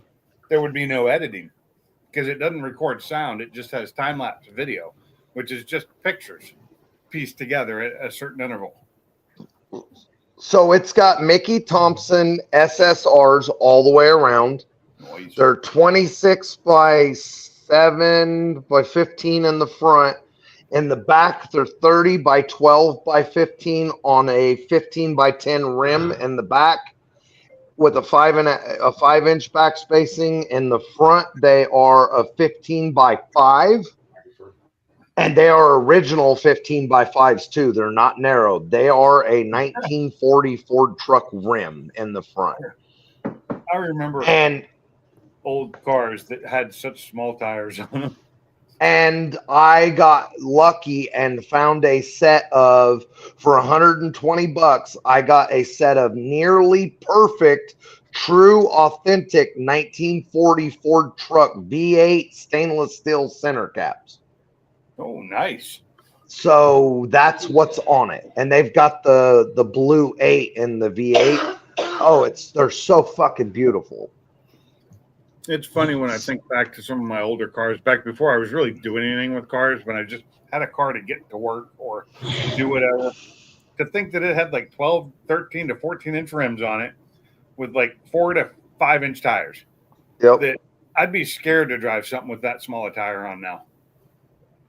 So then other little shit, like some people don't even know what the hell they are. I would almost bet Sublime don't know what they are. Hang on. No, Morningwood knows what they are. Justin might not know what they are. Okay. I got blue dots. Until you tell us. I got blue dots in the taillights. I had to. You got blue dots? Here's a car for you. I put blue dots in the taillights. It was a must because as long as they're age appropriate for the vehicle. What'd you say, Mach 1? Some states they're illegal. They're illegal here in Michigan. They're not illegal here. If they came factory on the car, even in Michigan? It looks good, Sublime. Yeah, Mach 1, are they illegal even if they were factory, like on the old Lincolns? You're not allowed to put them on. I mean, if they're factory, they can't do nothing about it. But right. If you put them on the aftermarket, they're illegal. Okay. Okay. Yeah, I get that. Because I know in Washington, the law was there as long as they were factory at the time. Because some people had changed out the old factory lights in older cars like that, like the Lincolns and stuff, and changed them to just straight red. But if you put an original back in, it wasn't illegal. But if you did it to a car that did not have them originally, yes, it was illegal. And cops would stop you even if it was legal because they didn't know. Well, the cops really up here don't bother with it, but they can give you a ticket for it if they want to be a dick. I see people driving around with green and red lights in the front of their car, and cops don't stop them. So and that's totally illegal. I put red dot or blue dots in it. It's not illegal here. We're a pretty big fucking car community here. I mean, we got quite a bit. Oh, and our racetrack is coming back again this year, so we got to keep it. It is not the owners finally said, fuck you, we're not selling it. We're not turning it into a sand pit. We're not turning it into a housing addition. We're not. Fuck you. So we are getting to keep our drag strip. We still have our circle jerk track, and about an hour away, we have a figure 8 dirt track. Really? Which I forgot about that. We do still have a figure 8 dirt track. I love figure 8 dirt tracks. They are so much fun to go to a race. I used to go to one that was a paved figure 8. And it was the one in Spanaway, Washington, where I was gonna start racing. I was gonna be buying a Scirocco to do the 4-banger races, fully set up, ready to go, and then they shut the track down that year permanently. It's now houses. So That's Well, fellas, I'm gonna jump out of here. I enjoyed it for tonight, but I'm finna jump on here and play some WoW. All right. All right. So I'll see you later, brother. Good night, Salty. Y'all have a good night, guys. So, Mach 1, I haven't been here for a while. You going to be on for a little bit? Well, I got until midnight. Oh, fuck. You still got 2 hours we can make you stay on. Dude, here you go. That would be an hour and 20 minutes for me. Yeah, it's just now 10 o'clock. It's just now 10 o'clock here. It's 10:42 here. Yeah, he's East Coast. We're Central. Oh, yeah, I forgot. That damn time difference. It's if we lived in China, the entirety of China is one time zone. Thing is that it's the Motor City, but sometimes the cops, if you get the right one or you get one that's trying to make a name for himself, he'll anything, Yep. Yeah, but isn't that kind of everywhere? Yeah, Right. It is kind of everywhere. I got pulled over. I remember one night I got pulled over for my loud exhaust in my old Focus. And when I get pulled over and I pull over into the parking lot of the hotel I'm staying at because we were working. This is in Washington. We were working like a couple hours away from my house. So I was staying in a hotel. Just easier. But when he comes up to my door and sees that I'm like some years old, he's like, yeah, you might want to just be careful and keep it down around other cops around here. I'm not going to give you a ticket, but he rattled off like 4 things he could have given me a ticket for, and he was totally correct. He could have given me a ticket for every one of those, but none of them were speeding. It was my tent was too dark. I had a cover over my license plate that was tinted, so that's illegal in Washington State. I had loud exhaust, which was illegal. And there was one other thing. I don't remember what it was, but it was illegal. But he just let me go when he saw how old I was. He's like, I'm not going to get any problems for it. Just, be careful. There's other cops around here. I think he was expecting me to be a kid because I was driving around in, a little Focus ST that looked like a kid would own it. And I was just, a 40-some-year-old that was acting like a child, as I usually do. So.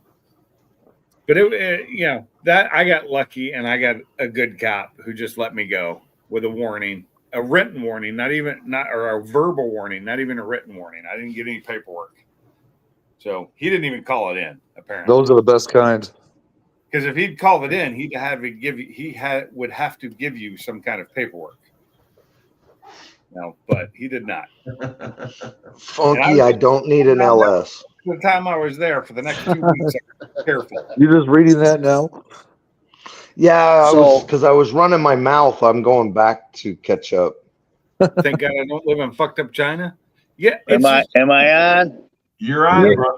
All right, thanks for having me, Gary. From their East Coast to their West Coast, it is all one freaking time zone. And it's so big of an area. It's at least as big as America, I think. Almost is wide, and it's all one time zone because it's on Beijing's time, their capital. And it's weird when you're in like far away. Those pancakes look so good. To be honest with you, Brad, I think you and Ford Blue could fucking be kind of like twins. Think so? Really? Picture on here. Let's You still got your beard? Yeah, hold on. There you go. I'm a little grayer than him. He must use set. I got a little bit coming in. You guys mine ain't even gray no more. It's white. Oh, okay. What's the age difference here? You look like my buddy's Uncle Harold. Oh, fuck. No, that's not a bad thing. That's not a bad thing. Uncle Harold is an awesome fucking dude, but he can't hear shit. I just had mine trimmed today, so it's not quite as thick as yours and never as long. I got my hair cut finally. Oh, it's so much nicer now. Hey, did anyone look that truck up, Loud and Ugly? I know the truck. Yeah, that's the look you're going for, isn't it? Kinda, yeah. He's got them bars too. I actually just screenshotted a picture of it on the bumper from the front, and it's got the same bar setup you're talking about. Okay. Yeah, that truck runs good. He runs with us. He must run some kind of a nostalgia class.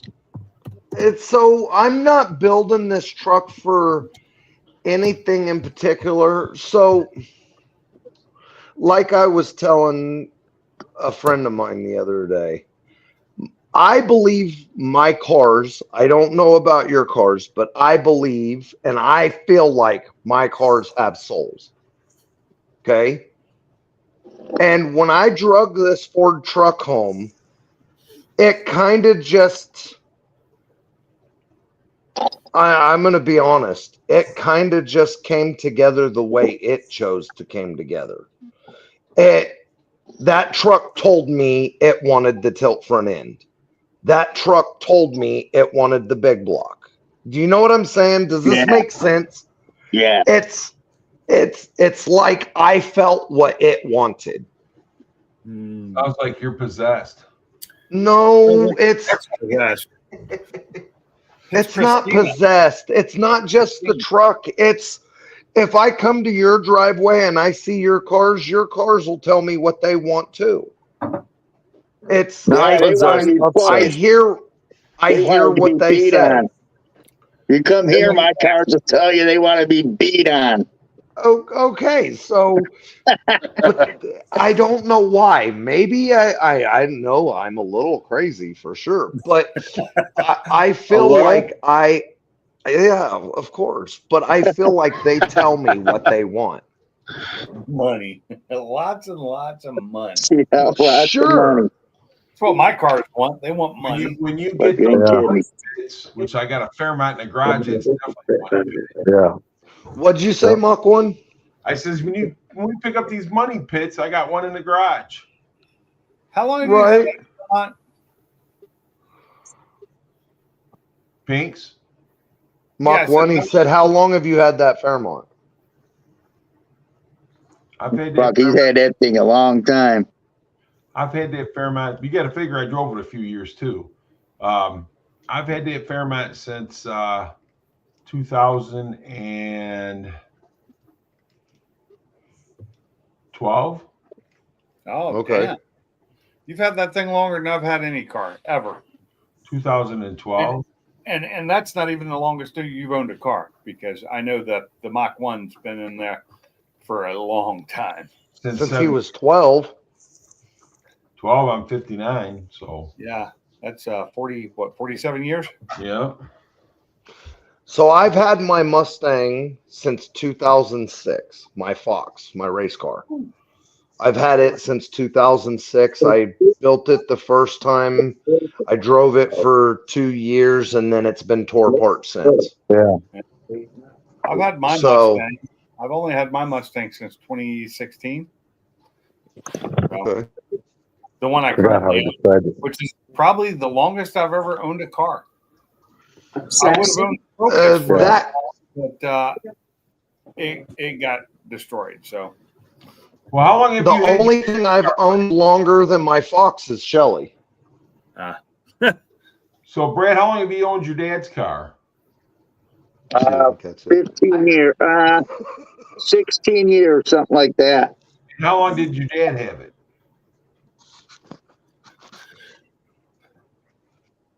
I'm going to guess a long time. He's got to do math. Are you doing math, Brad? What kind of car is it? It's just Mach 1. What year? I think it's a 72. Hang on. What was Brad's old name? Brad, what did you used to go by? We lost him. Is he the one that's got the blue Mach 1 Mustang in his garage? No, it's red. It's a 71. So who was the other one that had the blue Mach 1 or whatever in his garage? Rick? That was what? McHugh Stings. McHugh Stings. Yeah, big stick Stings. Yeah. Yeah. Okay, so that's not the same person. No. Okay. See, I thought he was that guy. No, Brad, how long did your dad have that car before you? He bought it and then got sick, Gary. He only had it like a year. Oh, okay. So you've had the car for about 16 years then. Yeah. Okay. Yeah. I'm still chasing the vibration. I was fucking with it a couple months ago, and I'm wondering if this vibration ain't in the motor. It could be. Yeah. Then I got to find someone that knows about these fucking motors. Because Right right in the corner. Well, I think it's balanced through the balancer. I think it's externally balanced, and that's that weird balancer. Tell Ford Blue what you got going on there, the engine and everything. It's an industrial 429. Okay. You know, it's got the forged crank and the bigger journals.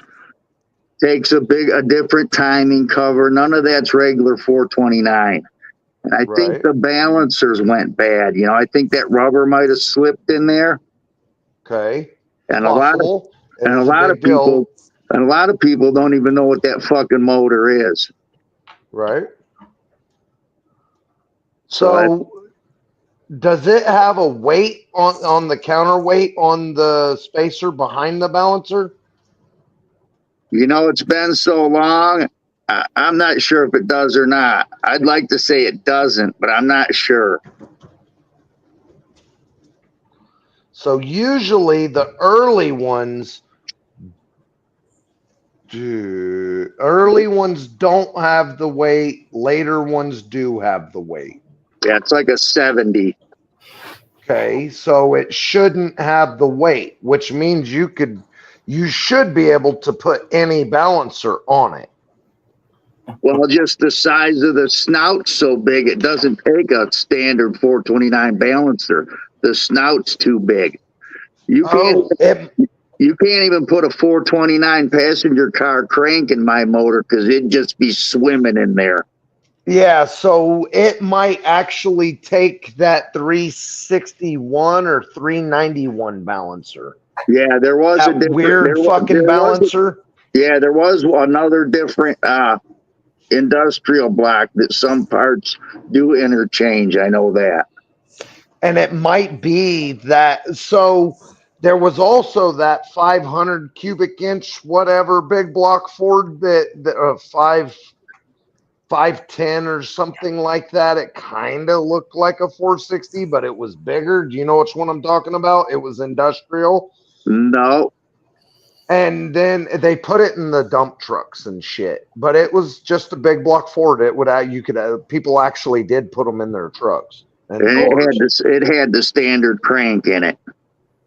I don't know. The fucking thing was a 510 cubic inch, but I don't think it had much bigger of a bore than a 460. I think it was mostly crank making it that big cubic inch. But then the other ones that I'm thinking of that had the great big snout is that the 361 and the 391. Yeah, that was the numbers. That's the family it's in. It's got the short rod and the long piston. So are you big block Ford or are you FE based? No, I'm big block Ford.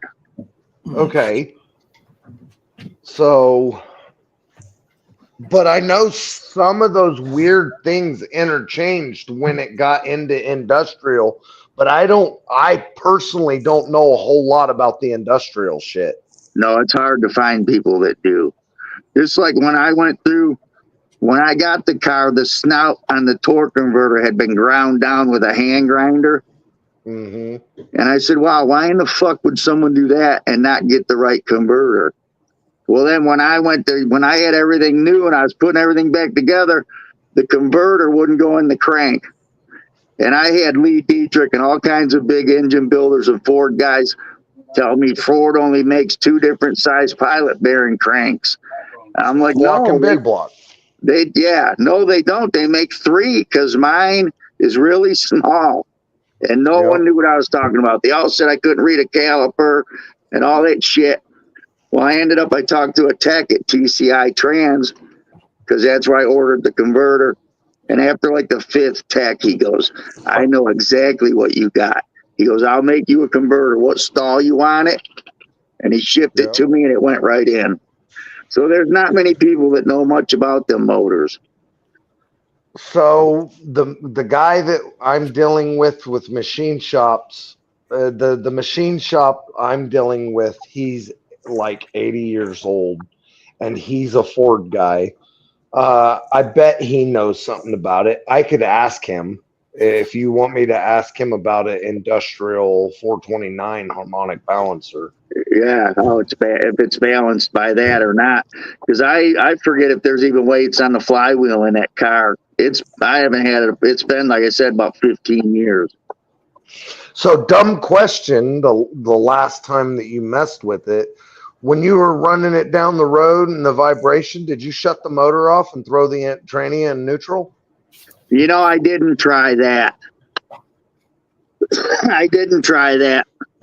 But it comes on at about 35 miles an hour, and it's kind of a woo, woo, woo, woo. And I thought it was in the rear end. I took the rear end apart. Everything was in there fine. I don't know if possibly it threw a weight off the drive shaft. What I'm going to do is the tack. I run the stock tack in the dash. And my box from the MSD that runs a stock tack in your dash took a shit, so I have no tack. So I need to put a tack on it, and then I'll run it and see how many RPMs that vibration comes in, and then I'll put it in park and run it to that RPM and see what it does. Right. But I don't want to over rev it, in park either. So my uncle's little Fox body that I have out here with 44,000 original miles on it, it had 410 gears in it when we got the car. So we had a buddy, this was before I knew how to change gears, before I did all the research and bought all the fucking tools and started doing the shit myself. Uncle paid our buddy like fucking $350 to come over to the house and change gears from 410 to the fact he put factory 327s back in it. And this fucking car has always had a slight vibration in it. We've changed the drive shaft, we've changed the U-joints, we've changed fucking tires, we've changed wheels, have not been able to get rid of the vibration. So I finally believe I found the vibration. Finally. After 14 years. What is it? I ain't been chasing that long, but what is it? We've been chasing this. We got the car with 32,000 miles on it, and now it's got 45. We've been chasing this fucking vibration. So I had it at the shop, and I was putting brakes on it. And as I was putting the brakes on, I put the wheel on, and I spin it. And as I spun it, I seen the drive shaft go up and down. So then I'm sitting there, I have my nephew spinning the back wheel, and making the drive shaft move, spin. Yeah. And I'm watching the fucking thing, and the whole yoke is moving up and down. The fucking pinion is bent. Huh. The pinion snout is bent. Yeah. Wonder how that got bent. Did the drive shaft get into the trans tunnel or something? No. So the car had a 410 gear in it when we got it, and we had our buddy put a stock stock gear back in it. So the car on the build sheet had a 327 gear in it. So called the buddy and said, "Hey man, you got any good 327 8/8 gears?" He said, "Yeah, I got like 4 sets of them." Fat boy, so he came up. What's going on? What's going on, Fat Boy Fox? So dude came over, he put the gears in, and so when it had the 410 gears, we did not have a vibration. Okay. Put the 327 gears in, and we've always had the fucking vibration.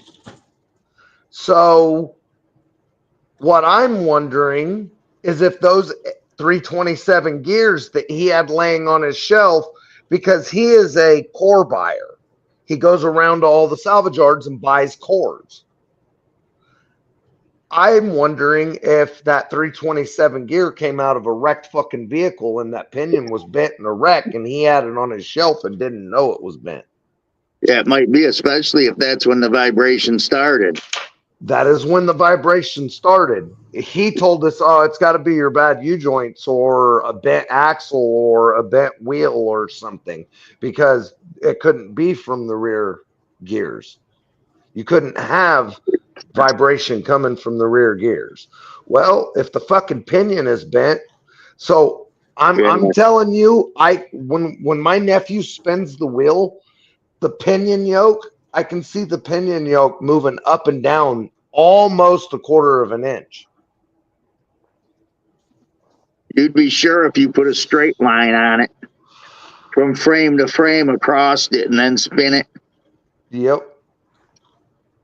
Well, I didn't do that, but you could stand there and just watch it. I leaned my head on the fucking rocker panel and my nephew spun it, and I just looked at the other side of the car and looked at the bottom of the, because on the Fox bodies, how they have the flat yokes on it and the drive shaft with 4 bolts to it. The round part of it, I'm just watching the round part, and the motherfucker's going up and down almost a quarter of an inch. Yeah, and like you said, if it is bent, then you're exactly right. That rear end come out of a car that got smashed. Yep. Now, it wasn't the whole rear end. It was just the gears. But still, yep. Yeah. Let's say it got hit in the front. And shoved motor and tranny back. It would shove motor and tranny back, shove drive shaft back, which shoves it into the fucking pinion. Yeah, it'd do the same thing if it got hit from the back and drove the rear end forward. Yep. So I think I found the fucking vibration in the pinion. So I got to change the fucking rear gears. Yeah, I didn't think to try that. That is a Mustang 2. Who's Mustang 2? Mach 1? Answering, Brad. Oh, I didn't even. I'm rolling a joint. It must be mine. I'm rolling a joint. Yeah, that's mine. What motor's in that car? That had a 468 in it. Okay. What kind of times you run with that thing? I don't even know what that car ran. That was the only time I think it ever went to the track. I don't even remember what it ran. I know this 72 would whoop its ass, though. So it was a 468. What all was done to it? That was a 468. Lee Dietrich built it. It was a nitrous motor. Only about 600, 6.25 horse, maybe. Nothing on special. Motor? Yeah. Without the nitrous? Yeah. Oh, and I I never sprayed it. It was a Chris Alston tube chassis car. Oh, okay. Yeah, there was nothing Mustang 2, only the sheet metal. Yeah, the front end was stretched on it and everything. Yeah, aluminum floors. Well, it looks pretty damn sweet from the rear there. What's that? I said it looked pretty damn sweet from the rear in that. Yeah, it had a nice stance on it, didn't it, Gary? Yeah, it was a cool car. And I actually like the Mustang too. I like the look of them. Yeah, it kind of grew on me. I didn't like this 72 when I inherited it, but it kind of grew on me too. I wasn't a fan of them when they were new cars, you know. No. Or when they were still in production, I really wasn't a fan of them because I was too young. And in later years, you know, I loved the Fox body, and the Mustang 2 was, you know, I didn't think it was a Mustang, but I don't know. About 20 years later, though, I started liking them. My buddy Robbie Linder. Do you know Robbie Linder, Gary? I know Robbie. He always had them Mustang 2s. Robbie. So what? He liked the Cobras. Yeah, the King Cobras and the Cobra 2s. Yeah. I'm in love with the King Cobras. I had a King Cobra and I had a couple, Mustang 2s that were V8 302 cars, but as usual, we sold them all. 600 horsepower with the like King a Mustang Cobras. I was just gonna say 600 horsepower in a Mustang 2 car like that. That's pretty light. That thing's probably had to have been what, low 11s? Oh, it 1,800 pounds, most went likely. it went a little faster than that. Yeah. What is the what other car did Ford make that was the same as the Mustang 2 that with a different body? Pinto. Yeah. Oh yeah, the Pinto and the Maverick. I The Maverick was in there too. Well, Maverick, yeah. The I had a Maverick was Pinto more and I like love the that damn thing. 6970 Mustang. Yep. Well, actually, the Maverick was closer to the 6465 Mustang in dimensions of the suspension and the lower unibody shit. Right, but those cars, they were Gen 1s all the way up. Yes. Yes. Absolutely. I did like my Pinto after I got rid of the 4-cylinder. I liked it before that because it was a car I could afford at the time. No better Mustang than the 70 though. Oh, God. I like them. Yeah, that's my favorite year. Always has been. I was always partial to a 71 Mach 1, but that's just because it was the year I was born, I guess. See, and when you get to the old Mustangs like that, to me, I'm partial to the 67, 68. I love the 66 Fastback is one of my favorite body styles. See, and mine is the 67, 68 Fastback. Yeah. That's the fucking. And I've got nothing against those. I love them, but I like the Bullet. Yes. Okay, so I'll be honest. The reason that I am so attached to that car is because my dad and stepmom had a 67 coupe. It wasn't a fastback, but they had a 67 coupe with a 302 with 289 heads on it and a 4-speed, and I was just in love with that car. It just fucking get down. It had 373 gears in it and a 4-barrel, and it was what the fuck was it? It was an Offenhauser intake, Offenhauser high-rise dual plane intake. No, it was a single plane intake. It had long tube adders on it, and I was just in love with that car. They had a 69 convertible Mustang, 428. A what? 69 convertible Mustang, 428 Cobra Jet. There was only like 64 of them made. Car went for $300 and some thousand. Oh, you had that car? No, car on the no. no, the car on the auction. That probably ain't a bad price. How many of them were made? Like 64 of them. Yeah, that probably ain't a bad price actually. That's actually a good price. 428, 69, 428 coupe only went for like $70,000. Really? Yes. That amazes me that it went that low, that it didn't go over 150. It amazed me too because they just didn't want it, but that convertible went for $300 and some thousand. I'm sorry, I'm not paying that much for that convertible. I'm not a fan of those convertibles. I'm not either. That car bad. Yeah. Hey, yeah, somebody's wife wanted that car. Hey, Sublime, you seen that 69 convertible go through the auction, didn't you? 69 what? A Mustang convertible? I've seen a lot of Mustangs today, but yeah, probably. It went for like 330,000 or something like that. Yeah. Sublime. Oh yeah, I remember that one. Okay. Yeah. Dude, wait, was Sublime. it a convertible? It was a convertible.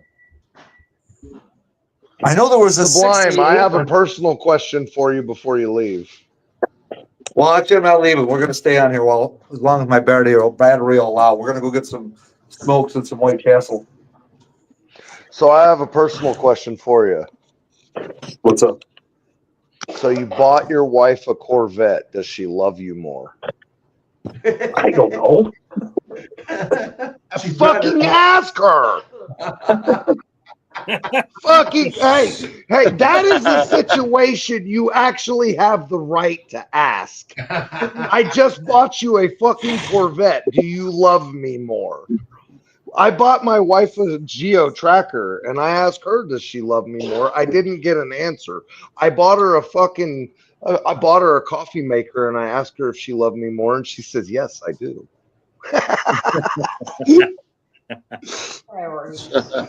I bought a new coffee too,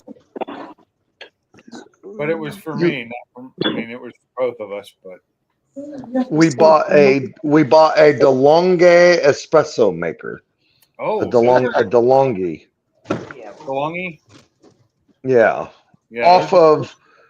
Off of Funky's recommendations. I will say that an espresso machine that one of the engineers at work bought for work, and then a bunch of coffee for it. That thing is sweet. I love it, but I couldn't afford the coffee for it, much less the machine itself. And it came with the foamer built in on the side. Oh yeah, this one's got the foamer built in on it too. Yeah, this thing's pretty nice, but I gotta have the foamer. $100+ coffee maker, and the coffee he bought cost over $180. What the fuck? You can take regular coffee grounds that are roasted and grind them. Not in an espresso machine, you can't, but it's a lot. He bought a lot of coffee, but all the flavored coffees are gone, and now it's down to the ones I like a lot, which is just the espresso blends, and I do that with a little bit of foam, half and half. Good to go. Barbecue might. All right. What's that, Gary? Sorry, Mach 1. Where are you at? I am in Arizona, finally. Arizona. On your way away from California? Yes, away from Cami, California. California. So Sublime. Is Yo. Miss Kim's Corvette faster than your Mustang? Not right now, no. Not right now. Maybe later down the road. Is Miss Kim's Corvette supercharged? It is. No. It is. It is? It is. Oh, yeah. Z06. What, It comes stock the with wife said what 650 color horsepower. is it? Huh? What the wife said what color is it? It was a dark gray, but what color is it? No, it's a midnight blue. Here, I'll show you. It's midnight blue. Well, you sent me a picture, and the picture on my side of the picture, it looked like it was a dark charcoal gray. It does look What'd you say, Mach 1? Oh, hold on. charcoal gray. It does, don't it, in the picture? Yes. Depends on the picture, but yeah. Yeah, see, right there in the picture, it looks like a dark charcoal gray. And when you see it, No, it's a midnight blue. Here, hold on. It's a perfectly Hold on. nice night blue. Yeah, okay. Now it looks blue. In the I guess sunlight, your thing is gorgeous. I really It's a think metallic blue. he likes his car. Say what, Mach 1? I really think he likes it better than he likes his car. Uh-huh. It kind of seems like it, don't it? He forgot he has a GT500. Oh boy, here we go. Don't ever question my freaking loyalties, okay? Just get that straight. So I have another personal question. Corvette. That's his new name. LS. You've already reached your limit for the day, 4Blue. Say that again. You've already reached your limit reached of my limit of personal questions. Okay. For the day.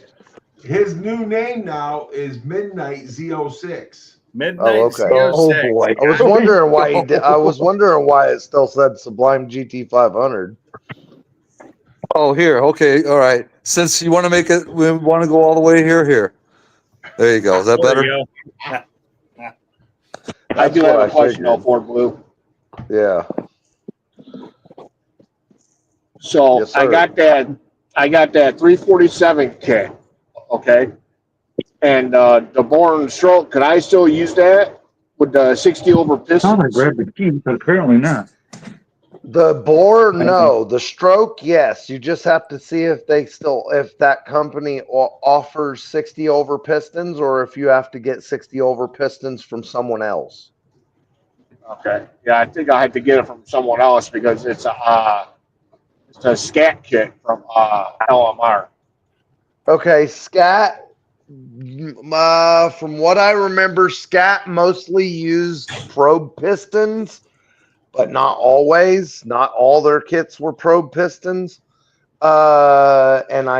Probe does make 60 over pistons, but I don't know if they offer it for that stroke and rod length and that wrist pin diameter.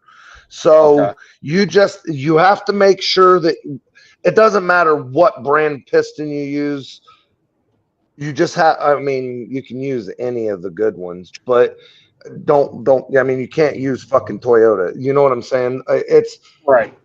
Don't use Walmart pistons. I'm not saying you can use any. I'm just Don't saying use white you have to make sure the bore works for your block. You have to make sure the stroke, the rod length, and the wrist pin work.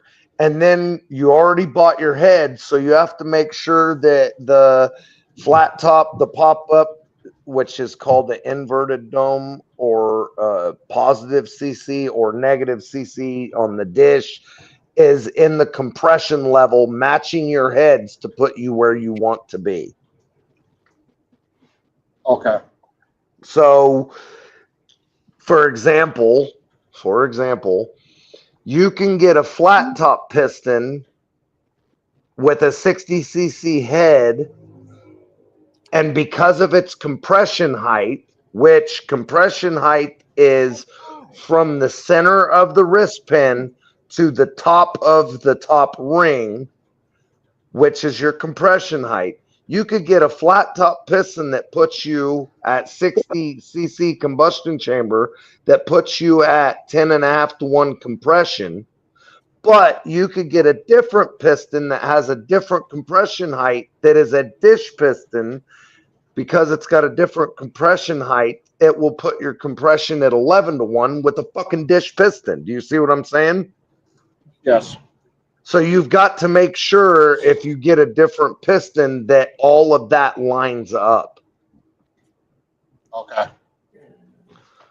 So, and here's the thing, this. since you already fucking bought pistons, instead of buying another $600 or $800 set of pistons, this is my opinion, and this is just me, because it would be cheaper than buying another $600 set of pistons and then trying to sell. So not only are you buying pistons, you'll be buying rings too. And then you'll be waiting for your pistons and rings to arrive. It'd be fucking cheaper for you to bore those 4 cylinders or sleeve those 4 cylinders, put sleeves in it, keep it at 30 and move the fuck on. Good idea. I think that's an excellent idea. I asked about that too because somebody brought that up. I think it was Salty brought that up earlier. Mach And 1's block's got 1 or 2 sleeves, Mach 1? That would have been the old block that I was going to build. And but sleeves don't scare me a bit. No, actually, to be honest with you, I myself believe a sleeve is a stronger. Yeah. And it depends on what sleeve they put in it too. Well, if they just put in like a stock replacement sleeve, that's no different than, you know, the standard bore, in my opinion. But if you put one of them hardened fucking steel sleeves in there, it's a big deal. If that kid talked to you today and this and that, and he don't know what the fuck he's doing, I would definitely take that block somewhere else and have somebody else do it. Right. Yes, sir. Yeah, because he was telling me that in order to, if I wanted to go sleeve that block, he says that's not $1,500. I told him, I said, I don't fucking think so. No. Fuck. When he said he didn't know what a Mexican block was, you should have not even went there. So I asked him that afterwards, after he was, you know, was only supposed to do 2 things, but he decides that he's going to do everything else that he wants to fucking do. Yeah, fuck that. Well, and I understand that this is partially because of my connections and my boss's connections, but my boss's son's 434 small block Ford, it's a SHP block. It's a Dart SHP block. We had to have 3 cylinders sleeved it, decked it, and honed it. It was only $350, and that included the fucking sleeves. So I do know that some of that is our connection, but when I had my shop, I sleeved holes for $100 a piece, and that included the sleeve. Gotcha. So, but that was not including the decking the block, decking the surface down. That was 75 a side.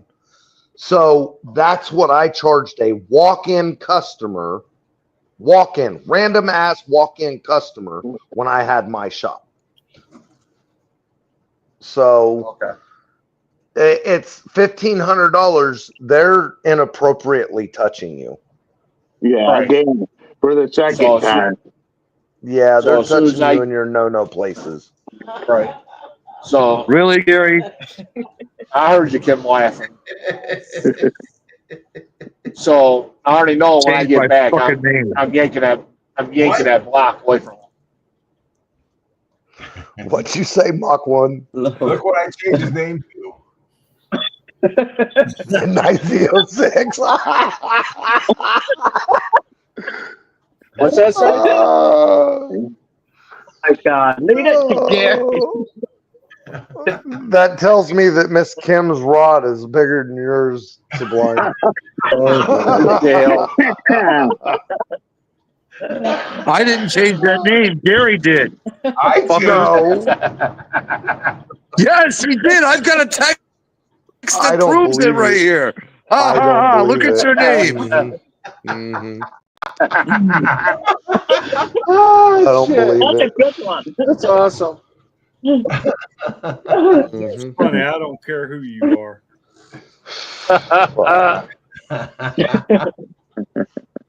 It's been a long time since I've been on a live stream and wanted to be on here for a while.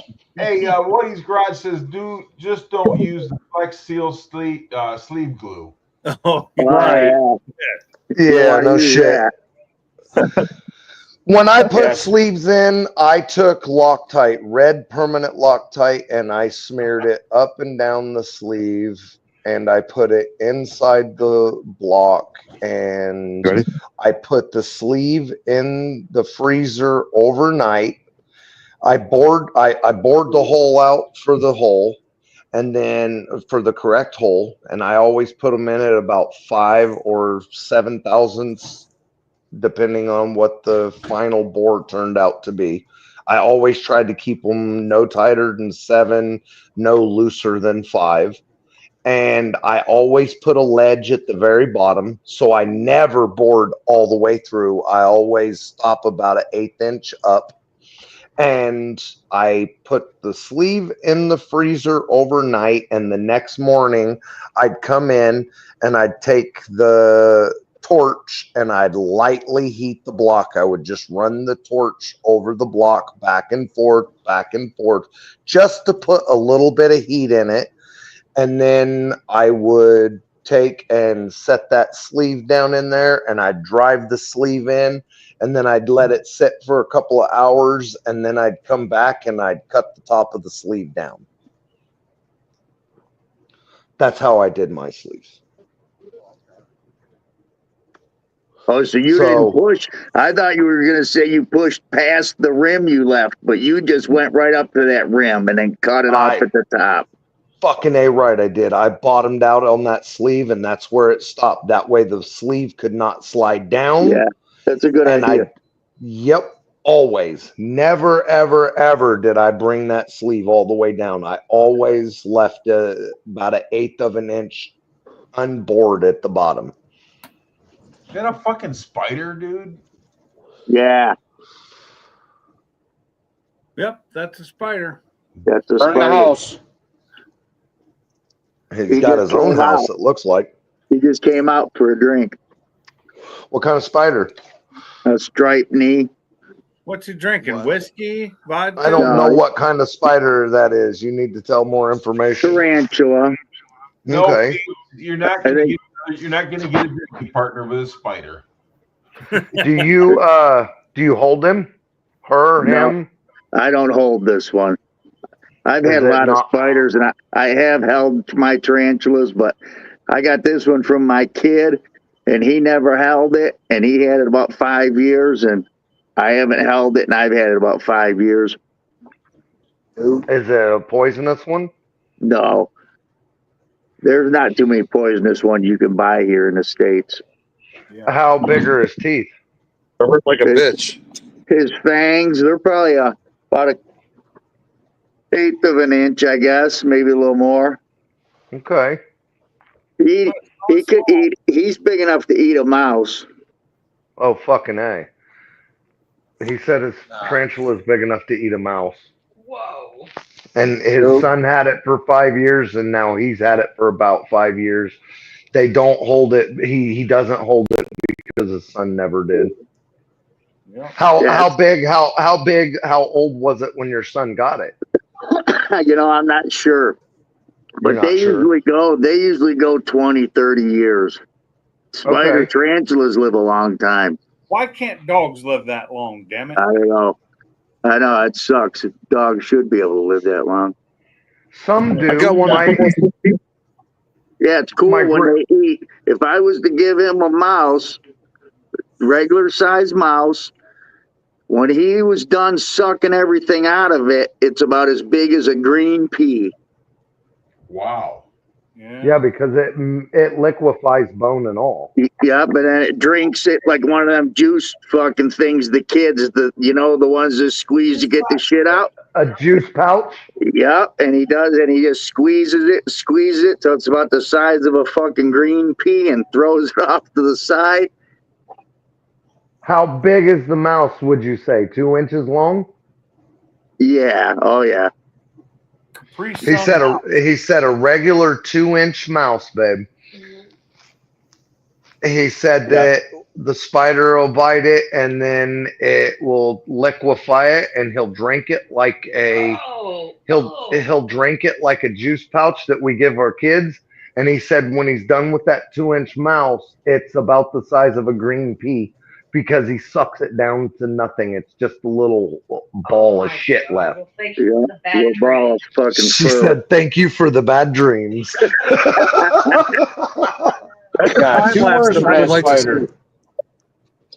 Shit, my stepdaughter, I had one get out once. We looked how long for that motherfucker, honey? Where'd she go, upstairs? I had one that got out. We looked for it for a week or so and couldn't find it. My stepdaughter was scared to death of him. She come home from school one day, and as she got to where she was eye level with the landing upstairs in her bedroom, that motherfucker was standing there getting ready to come down the stairs. She fucking come down there screaming and crying. Jesus Christ. So how many spiders do you currently have? I only have this one. Okay. There's been times when I had 10 or 15 of them, though. The only spiders I have are the ones in my walls that I don't know are there. Hell no. That's why I have them, because I don't know they're there. It don't hurt to have some spiders. They eat the other insects. You don't want them around. Certain spiders I don't mind, but I mean, I don't go out of my way to kill them anymore like I used to. I just, if they get in my way or they come at me, they die. Poisonous ones? Yep, I kill them. Poisonous ones, that's a different story. But like a wolf spider, but the thing is, wolf spiders aren't going to kill you, but they do hurt when they bite, and they do bite you in your sleep. And they are ugly. And they are ugly. I like wolf spiders, so I set them free. But I usually don't kill them because they are so good at killing insects. But you don't want them in your bedrooms, because at night if they drop on you, they will bite you. Gary, that's fair. Hey Gary, you remember Captain Miller out there on Lots where we used to party? Yeah. Now he had a poisonous spider that he got from somewhere in Michigan, and it was called a cobalt. And dude, it was the prettiest, fucking shiniest cobalt blue spider you ever seen. Really? And it was poisonous, and it was a burrower. A lot of the burrowers are poisonous. What I mean by burrower, the aquarium was filled all the way to the top with dirt, and that motherfucker lived down in the dirt in tunnels and shit, and only came up to eat. He was a bad spider, dude. Yeah, I never seen it. I remember the pig. Yeah, the pig and the horse. I've seen some stuff about that ground hunters a and burrower? burrowers, and Yeah. I've seen some different stuff about that. They say ground hunters are least likely to be poisonous. No, However, oh, go ahead. I I've always heard they were poisonous. right, but I've seen it both ways. I've seen them say that ground hunters are least likely to be poisonous, but then if you go to another website, it says ground hunters are more likely to be poisonous. Yeah. So it's weird. And like brown recluses, when they're making their webs so they can procreate, they are least likely to be poisonous because when they make webs, they actually like turn off their venom or whatever. But brown recluses are ground hunters. Yeah. Brown recluses are evil. Ground hunters, but they're not a burrower. Right. Silverback. Hell yeah, buddy. What's up? What the fuck? I'll drop down so Silverback can come up. Dude, Silverback. How about I drop down because I'm about ready to go to bed, guys. So all right, Pinks, you have a good night. Take care, brother. Thanks for having me. What is going on, Silverback? What's up, sucker? So, what up, sucker? So wolf spiders aren't poisonous. They do hurt, but they're not poisonous. I like wolf spiders because they love to fucking eat brown recluses. That is like a delicacy to them. They actually hunt and seek out brown recluses. So my question is, where do you usually see brown recluses at? Down south? We have them bad here.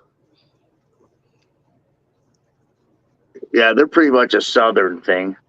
Okay. Yeah, they're Midwest and Southern.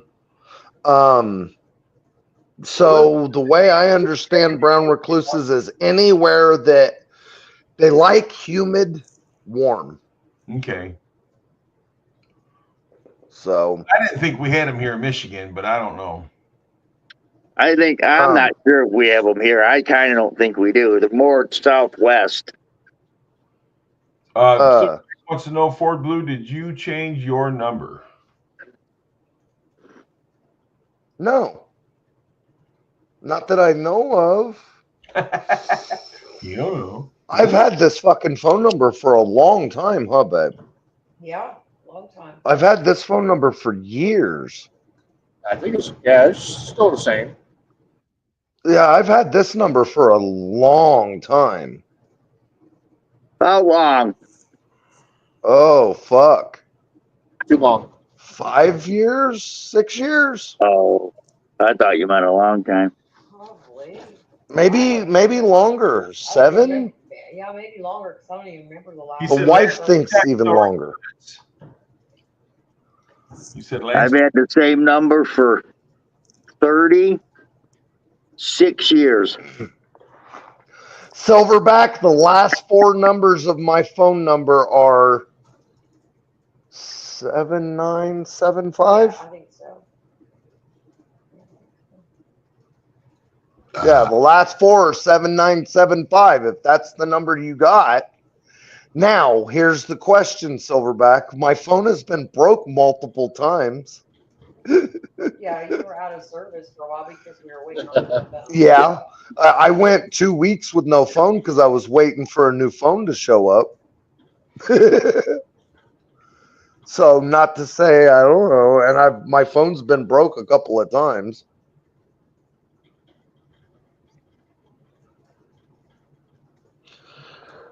I promise I wouldn't have done that to you, Silverback.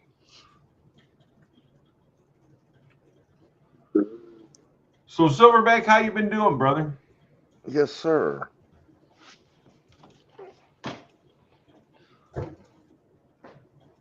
How come he's not in here? You're not at your limit, are you, Gary? No, he came up here. He just said he didn't. He's probably sitting in his underwear. He don't want it. He can put a mask or something on. I can't come on, so stay on the panel. Yeah, he's. Some of us just like to sit in our underwear with our wives and not come up on the panel. Especially at 11 o'clock at night.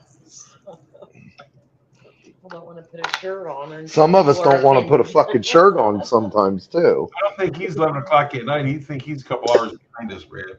What time is he? Isn't Yeah, I he think he's in like 10:30. Silverback's in Arkansas, isn't he? Or Missouri? Yeah, he's an hour behind us, and yeah, 10:30 then. I say he's in Missouri. Remember your first time on the stream, Blue? What the Do I time remember zone my changing? first time on the stream? Yeah, when you were topless, laying in bed, and you put your camera on. That wasn't the very first time, but yeah. It was close. Yeah, it was real close. Yep. I'm driving. That's why I keep muting my mic. I don't want to give any background noise on here. Yeah, you don't want us to hear your lovely Corvette that you're in love with? I'm not driving Corvette at 1-degree temperatures. Yeah. Plus, these roads are salty. Yeah. Salty and salty. So I take it the GT 500 is fully yours now then, huh?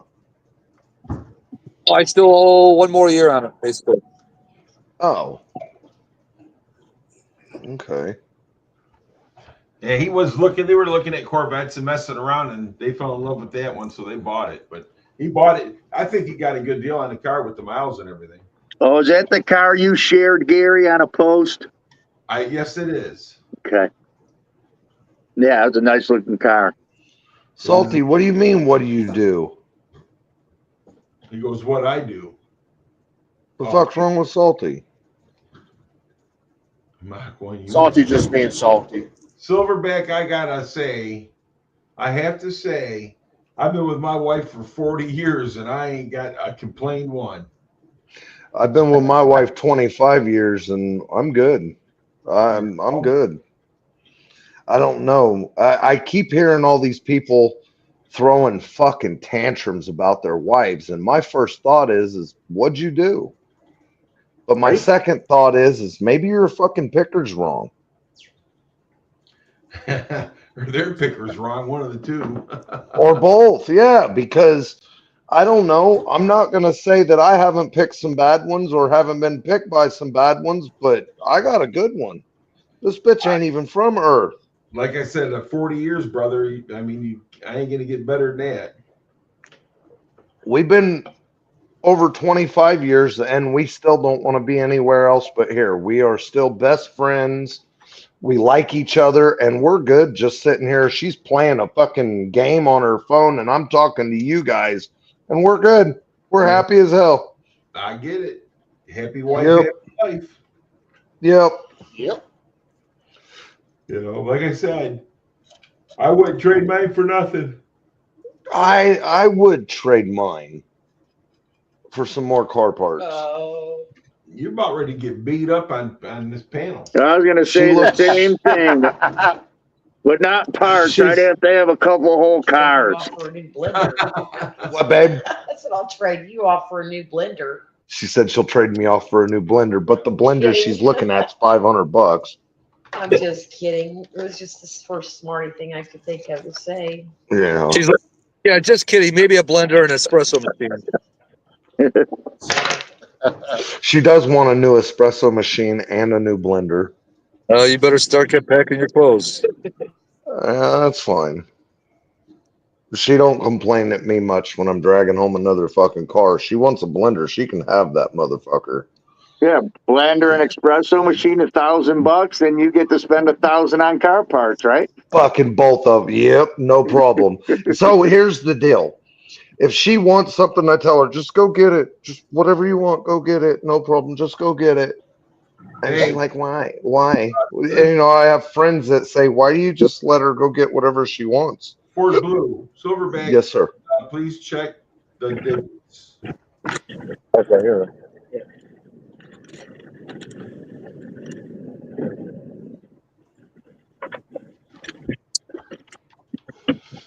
White Castle burgers. Yeah, boy. I wish I had one by me. They don't have White Castles up by you? What do you got, Crystals?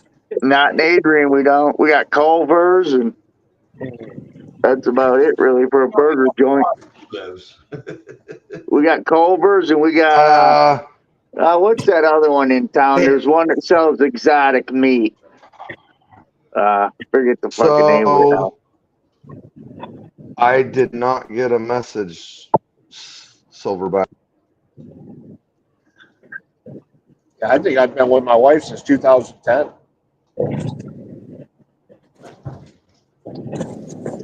Newlyweds, huh, Gary?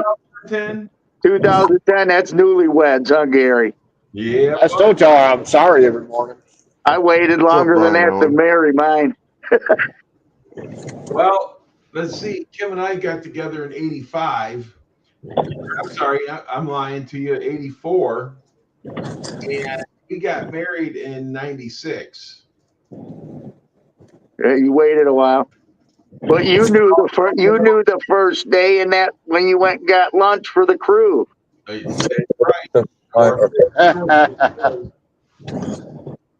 What's up, Brian? And Silverback, I told her. She said thank you.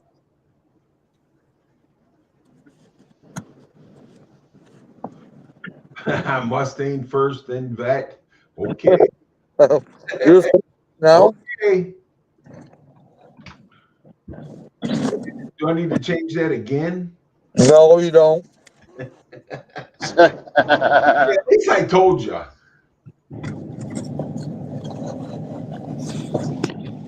Yeah, I wouldn't. Oh, shit! I got the White Castle onion on my phone.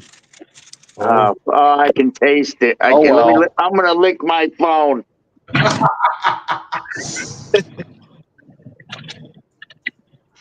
Yeah, it's like the wife told me. She goes, after you done with your car, I want one. Yeah, buddy. No, there's one more. Hey, I want to tell you something. My wife, she had Mustangs and stuff ever since we've been together. I always got her, a Mustang or whatever. But us being in the car business, though, was always easy to get, right? Right. But I like it because she drives her car when I go to a show, and she drives her car. And the best part about it is she washes both of our cars. You know what I like about your wife, Gary? She ain't afraid to fucking drag race. Because I drag raced her once, but never you. I didn't have nothing fast enough. She always did cars. That was one of my most favorite races. What, racing my wife? Yeah, because I could hear, because she couldn't beat me, but if she ran out of real estate, because every time she grabbed a gear, I'd hear the supercharger a little closer. And then I'd hear her shift, and I'd hear that supercharger coming a little bit closer. And I'd hear her grab another gear, and I'd hear it come again a little bit closer. Hey, that was a long time ago. I remember it like yesterday. Fuck, that was a long time ago. Hey, just like the best race down there, Gary, was me and that Volkswagen. Yep. Were you there that night? Yes. That was the best race of the whole fucking year. I have a off subject question. Hold on, I want to finish my drag race in the Volkswagen story. Think you guys will like it. So I gave my buddy a quarter-mile head start behind me. And I said, you get going as fast as you can get. And I ain't going to leave till you get next to me. And he fucking hit me. He said he was doing 82 mile an hour. And I caught him in about an eighth of a mile. He said when I went by him, it was shattering the door on his fucking, the opening. So what was done to your bug? Oh, it was my buddy's bug. I was in the Mustang. Is it? What, Gary? The guy that had the Volkswagen, is he still alive? Oh yeah. Remember we were down there on Grand River, and that lady the streetwalker was walking up the sidewalk, and he goes, "I got a fresh $20 bill for her," and I said, "Go get it." And he ran down there, and the thing had a bigger Peter than he did. Yeah, yeah. The dude said something with a big old man voice. He got big How you doing, boy? Because that was a dude. That was some good times down there, man. A lot of good times. Yeah. That was Salty's girlfriend. Those young kids come in there and ruined it, though, dude. Yeah. I had a buddy that had a pissed off Volkswagen, and he said that fucking thing would absolutely beat anything block to block, but above a block and a half, that thing was like it was hitting a brick wall. He said Yeah, he put 100. his was nothing really special. That's why I gave him the fucking quarter-mile head start behind me.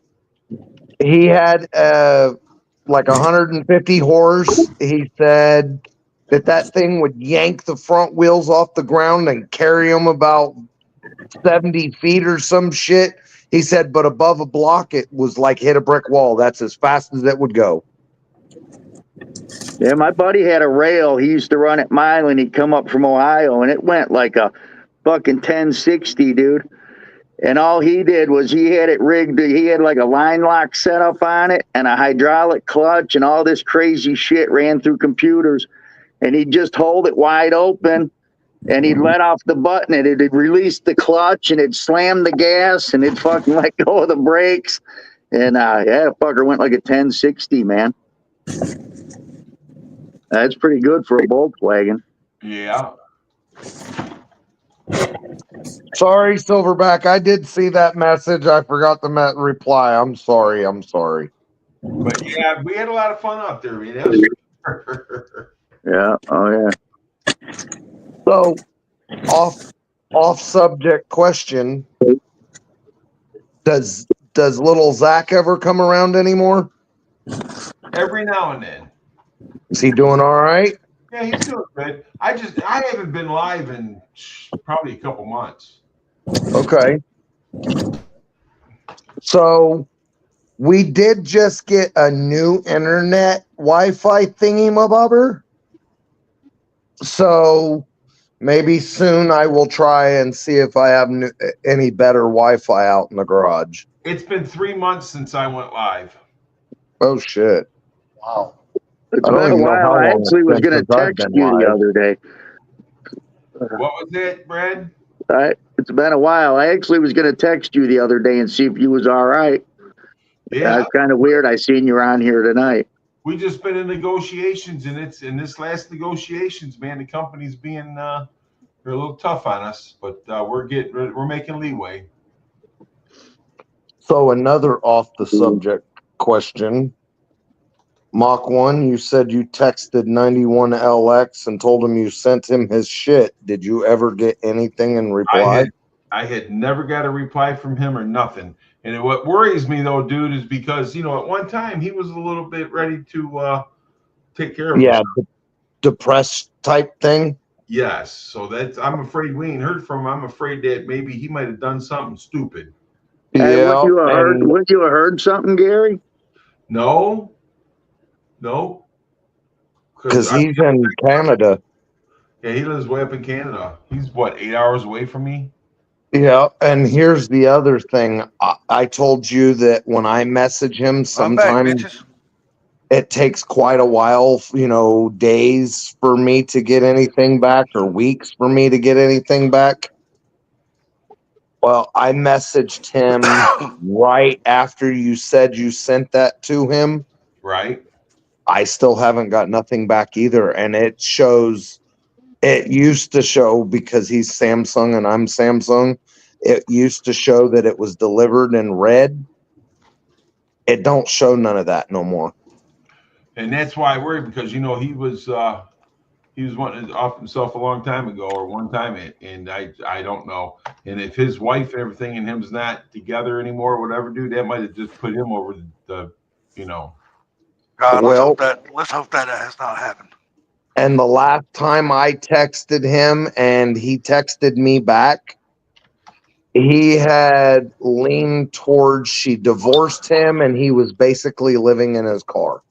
That's not good. And that's the last thing I heard from him as well, because you told me that, and then I had talked to him because you told him I was trying to get a hold of him, and he pretty much said the same thing to me. Yep. So yeah, I'm a little worried too. Mark is such a good dude, man. He might have done something like Shelly just said. He may have done something dumb, and he's in jail too. Could be. Which that would be better than him have. No, yeah, that would be better. I agree wholeheartedly. I just know at one time yes, mental health is very serious, Silverback. But I just know at one time that he wanted to, and you know, he's had a lot of problems in his life, you know. Yep.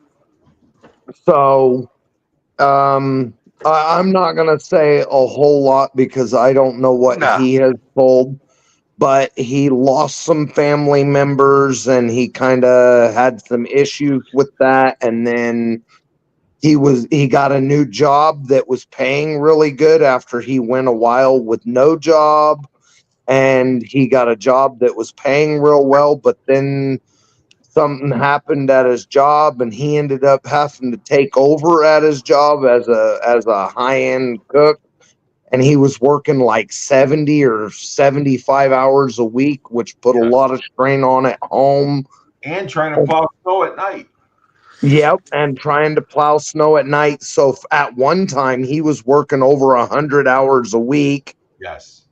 And then his kid got ran over by a float in the parade and was in the hospital, and fucking a lot of shit happened right all about the same fucking time. And then he found out he had cancer in his face. And oh, jeez. So he had a lot of shit all happen with, what would you say, Mach 1, all in a 2-month, 3-month time period? It was all together. It was all real close. Remember, his sister fell out. And she would say, "Yep." Now I understand why you said what you said, Gary. Yep, and all at the same time, his wife fucking decided to divorce him. Dirty bitch. Well, I thought you wasn't going to say much. I didn't say a whole lot. I gave basics. The thing is that she had gotten this really sweet job, you know, so and they were doing really good. So I don't know exactly what happened to make her want to, you know, divorce him, but they've been on a hard road because she wanted things, and I don't know, it's just tough sometimes. Yeah, it is. Well, like I said, I'm praying for him, man. I hope he's still doing. And hope he's still above dirt and all that kind of shit. And he could be doing so good, and he's still working 100 hours a week. He ain't got time to contact you guys back. Yeah, I mean, because Mark was such I a hope good that's dude, what man. it is. Such a good dude. Yeah. All right, but the thing about it is that he usually finds sometime, somehow to contact us back, though. He really does. Yep. Even if it was weeks later, he would say, "Hey, been really fucking crazy busy. Sorry, I'll get back with you another time." But it hasn't been like that this time. It's been months, I think, since I've heard from him. Maybe he's still kicking and he just needs time. You know. Listen. I sent him those valve covers. I figured he'd be excited because he did finish stripping that Mustang and stuff like that. But I don't know what happened. Oh yeah, you'd think if you sent him something, he would have contacted you and been like, "Oh, thanks, man." At least say, "Hey, I got it," you know. Yeah. Well, did you ever get anything from the parcel company saying that it was delivered? Yeah, it was delivered. Okay. So and that's where it gets funky too, because if she left him and he's basically living in his car, what the fuck did he have to do with all of his shit? I don't know. You know what I'm saying? So he might be in the middle of dealing with some severe shit, not knowing where to do with anything. Well, he's you know, that's the thing though. He's got a pretty good head on his shoulders, so it's not like, you know, that he couldn't do it. I just think that he's lost everything because he lost his wife, man. You know, right? Hey, when you lose your family, dude, it'll fuck your head up bad, man. Well, his dad, his mom, you know, and then his sister. But like I said, he was always on here because I started watching him, you know, and I actually told him to, you know, come over here and you know, get on our live streams and stuff like that. Because when I first started watching him, then he disappeared, and then he come back, and I'm like, dude, where you been? And then he started coming over here, and we all made good friends with him and stuff like that. He just, I don't know, man. I got attached to him. Yeah, you just hate to see bad things happen to good people, man. He's a good guy, man, and just always really soft spoken, really nice, always polite. Never had a bad thing to say about nobody, man. Mark was he was a class act. And he good dude. He was smart, dude. He was very smart. Yeah, he was. Or still is. I ain't gonna say was. No, like there you go.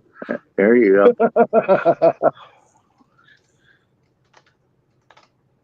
But I mean, like I said, you just shoot him a prayer and hopefully everything's all right. I mean, he done something simple. I sent him that damn license plate, and then Pink sent him a license plate. And dude, he was all giddy, man. He got out there and made a video and put it out about the license plate, throwed him up on his wall. I mean, he was happy as he could damn be about that shit, man. That was cool. He didn't have to give none of us a shout out about that, but he did. So that was cool. That's a bad thing about suicide. It seems like it's always good people that kill themselves because that's part of the mystery. Why did they do that? That's always part of the mystery. Yeah. You'll never get the proper never get the answers. That's the thing. Yeah, then everyone's like, man, he was such a good guy. Fuck did he do that for? Right. Yep. But the thing of it is, nobody knows what's going on in another person's head. That's right. They can be good on face, but behind cameras, nobody I know knows some shitty fucked up ones I wish would take their own lives. You ain't fucking kidding there. Until the bubble stop. Yeah, there you go, to the bubble stop. There you go. Yeah, that's for damn sure. But I just pray that he's okay, man. I mean, same here, dude. I mean, I'm sending all the prayers that guy's way. I still got him in my phone, man. I need to send him a text just to see if he'll answer it. Well, that's what we done. I've texted him, and who's texted him? He just ain't. I don't know, man. Maybe he thinks maybe he got back with his wife, and his wife says, "Listen, you got to drop YouTube." Who knows? And your friend. Maybe, yeah. You never know, man. There might be conditions to it. You know what I mean? And and he felt like, hey, my family's more important than anything else, and that's just the way it is. But I don't blame him if that is the case. That's fine, bro. Fuck yeah. I get it. But at least say I got my valve covers. Or at least say I'm alive and I'm still kicking. At least let us know he's still breathing. Because chances are, the way Trump's going, they could become a state. He'd be, with empty logs, that would be cool.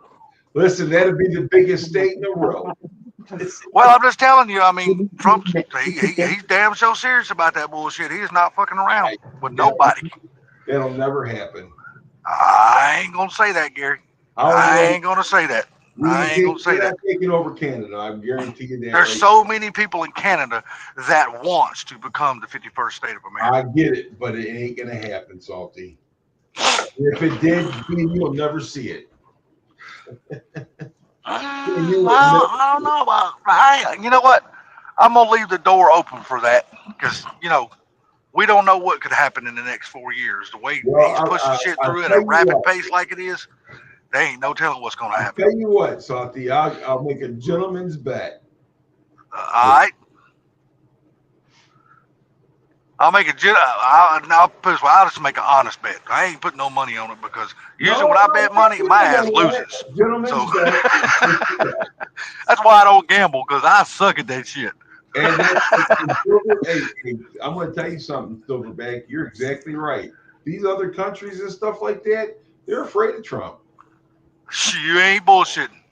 Even Putin come out today and made a damn statement saying he's ready to negotiate a peace with Ukraine. After Trump said he's going to damn raise the tariffs and shit like that on. See, and that's funny because my boss told me that Putin came out and said that he threatened Trump that if you get sideways, we'll bomb you too. Bullshit! Go out today.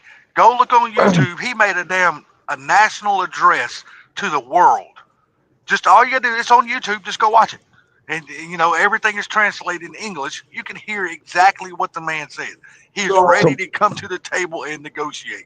Let me tell my you boss said that that Putin came out and said that if Trump gets sideways, that China and Russia will come together and bomb us. They nah. That's what my boss told me today. That has been said before, but not recently. He didn't say that today in his damn speech. He has said that. He didn't do that today.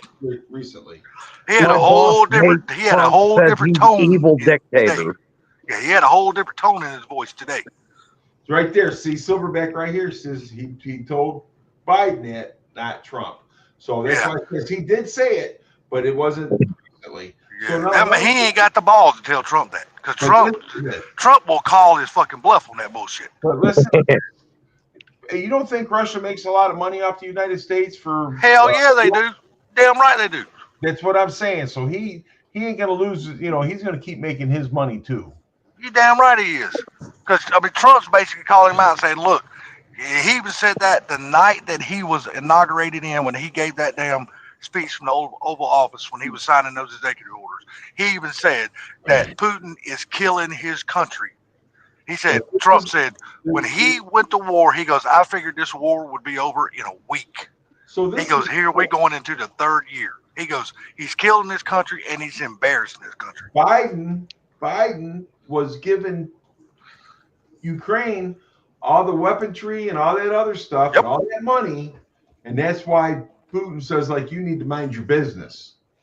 Yeah, it was either like a week or 2 weeks before the inauguration that Biden told Ukraine that they could launch the missiles deep into damn Russia, which never had happened before, because they gave them the damn weapons on like an agreement. They can only launch them so many miles or whatever. But then Biden come out and said that you can launch them deep into Russia, and that's exactly what they did. They started launching, and then Russia came back with their shit, and they didn't launch no more long-range missiles. I was getting a halls. Trust me, Ukraine does not have the manpower to stay in that war with Russia. So Russia is a machine. They got millions. You know how big that damn country is. That was Biden's war. Biden fed that war. Yeah, I mean, damn. Putin's got Biden millions. fed his fucking millions pockets with sending that money to Ukraine. I'm sorry.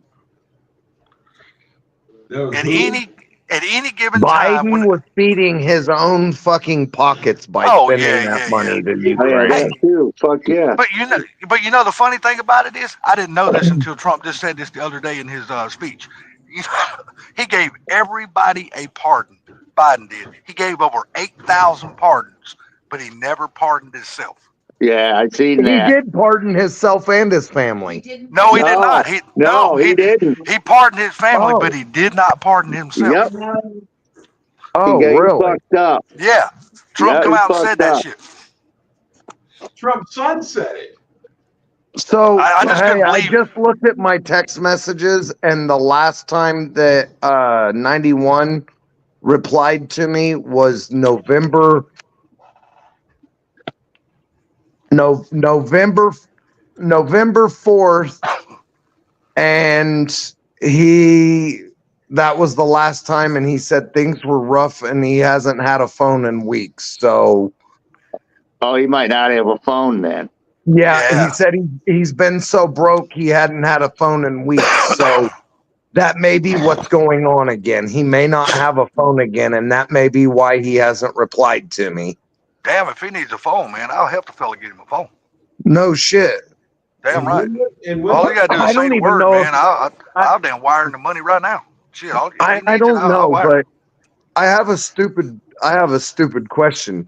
Do you think, I know that I don't know if anybody knows this, but like I have a son that motherfucker doesn't pay any bills. He's got a drug problem, and he basically runs from fucking people's couches to people's couches because he prefers whores than drugs.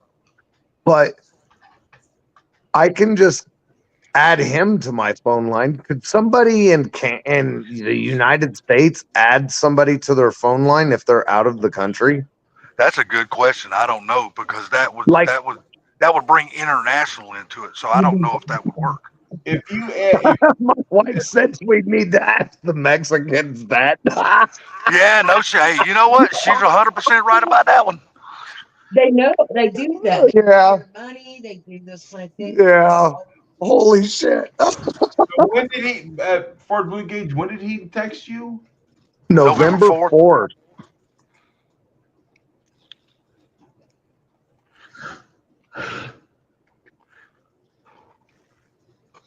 Hey, Midnight Z06, how are you guys doing? He's probably sitting on the damn John getting rid of those fucking White Castles. He's out there fucking rubbing that Corvette down. Silverback said that as long as you add international calling, should be okay.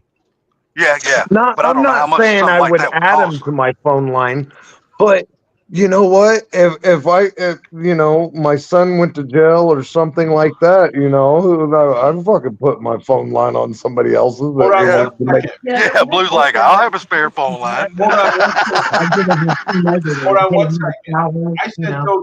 I sent him the receipt and the tracking number on Monday, December 9th at 10:36 a.m. And I said it only took 6 months. And then he read it 12/11/24. 2 days later. 12/11/24 shows read that he read it, but no reply, no nothing. Okay, see, and he's never. I've messaged him 3 times since November 4th and not gotten a reply. So this is the thing. His wife is telling him no more for your friends on YouTube or anything, because he was probably talking to us more than he was talking to her. He probably was. So his wife told him no more YouTubers. Yep, I'm guaranteeing it. That's what happened. Hey, you see what Alter Stain said at the beginning of the chat, right? No, I'm betting that's what happened. Oh, yeah, very well could have been. Well, he didn't need to be with her anyways, then. Well, that's the mother of his kids. Kind of hard to say that one. Well, I mean, that's the thing. I mean, hell, I think they had a really young baby too, right? Really young But if child. a man can't do what he wants to do, then that's not a good relationship. I agree with that. To me, it seems like it'd be one-sided. Yeah, exactly. But at the same time, okay, so hang on. If a man can't do what he wants to do, but she decides that she wants to go out and run around with her fucking friends and go to the club and shit like that, then it's a fucking problem. Yeah, No, but no, no. I mean, I do see But this point. If he does got a phone, there's no reason why he can't text or something while he's sitting in the parking lot of his job saying, hey, man, yeah, I got the valve covers. Everything's cool. His wife wouldn't know anything about it then at that point. But at least he could let somebody know that, hey, I received these valve covers. Hey, Blue, I'm at work. I'll text you back later. There's nothing wrong with doing something like that. That's fair. You're not on a live stream or nothing like that. You're just sending I'm a just text back. telling you, if his wife was going to divorce him and she told him, cut it, he cut it. He was that nice. Because you guys already said he was a very nice guy. He is. He's a sweetheart. It's hard to meet. It was hard to meet a nicer guy than Mark. Mark's a real nice guy. So that makes sense. He worshipped his wife too. So that's what I'm saying. So he read that. So I'm telling you that's probably, and he didn't get back with me. So I'm telling you that's what's going on. But I will say this, going by my past relationships, no matter what you do, if a woman has got it set in her mind that I'm done with this relationship and I'm gone, it ain't no matter what he says, what he can do, she ain't coming back. That relationship's gone. It depends on how well you can her mind wiggle is your made up. thumb. Not all women are the same.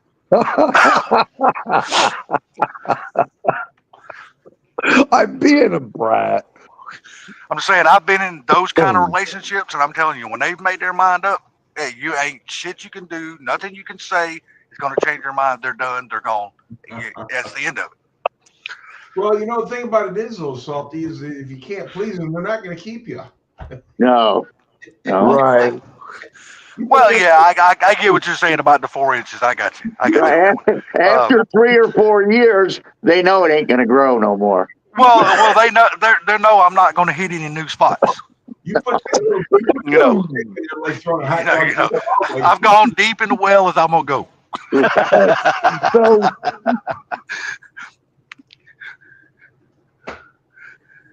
Oh. Not unless I get somebody to come in here to jump attacks on my ass, and she might get an extra half inch. Well, another thing, though, he had bought a really nice Mustang, and I don't think his wife wanted him to buy that car. That black one, yeah, I think that may have had something to do with it too. Oh, he bought another one after the one he was tearing down? You talking about the parts car? Yeah. Yeah, he got a Well, see, it wasn't a he really got nice car. It just had a bunch of nice parts. But it was all Man, rotted out. Well, he got. Bill must really like Hang you guys. on. Look at how active that fucker is. He ain't never this active. Who's that? likes He you went guys. and bought a black on black fucking SN95. That Oh, was, I didn't know about that. yeah, it was beautiful. Yeah, the only black one I can remember him having was the GT that he tore apart. He thought it was a good car when he bought it, then it turned out to be a fucking no, rust his bucket. dream So car he was just really tore it nice apart car. to use all the parts. Switch his car over to a V8 car. So, Brad, do you think the spider likes us because he's being active? Yeah, he went in his house and then he just come out all reared up. And he don't ever move like that, man. He don't move much at all. He don't like our voices, or he does maybe. Yeah, look at him. See? Is it my voice? I don't know. Kind of Well, how seems often- like it's my voice, huh? Yeah. Hey, how often do you Oh, feed him? shit. How long does his food last him when you feed him? I feed him. I buy him a dozen crickets once every couple months. Wow. Okay. Look, he really does start moving when I'm talking. Look at him. Yeah. No, he's wanting to get out of that cage. He's wanting to come pay you a visit. No, he never does that. He's hearing the vibration or something. He's like that raspy motherfucker. I need to go see him. What's his name? Bill. Eat Bill. Blue, that's his name. Hey, Bill, Eat come Blue's out here and ass. say hi. Bill. Bill. Yeah, Huh. my granddaughter wants to watch him eat a fucking mouse, but I can't get none out here. I'd have to come that way. Yeah, they don't have any live. They don't. For some reason, they just don't have live feeder, mice. You could feed him one of the neighbor's kids. Well, you could always go get him a damn squirrel or something. There's got to be a neighbor's kid. In the summertime, he eats good black crickets out of the yard, and I get frogs here. He'll eat a frog, and it's about After he eats the all. frog, does he get all jumpy? The frog? No, him. No. Do you ever see a wart get up on his back? No. I just messing with you. No, he ain't got no warts. You remember what they used to tell us when we was kids? Don't touch that damn frog, you'll get warts all over your hands. Fuck. Because I used to be the world's worst, man. I used to go get them damn little lizards and damn frogs and shit and put them in my pocket, bring them in the house. Boy, my mom would get after my ass for that shit. So, did Punky ever say he was leaving? I didn't even notice he left. He probably just got the hell on. Was we just running our mouths too much? We didn't notice? Oh, that sucked. That's the way normally our live streams always turn out.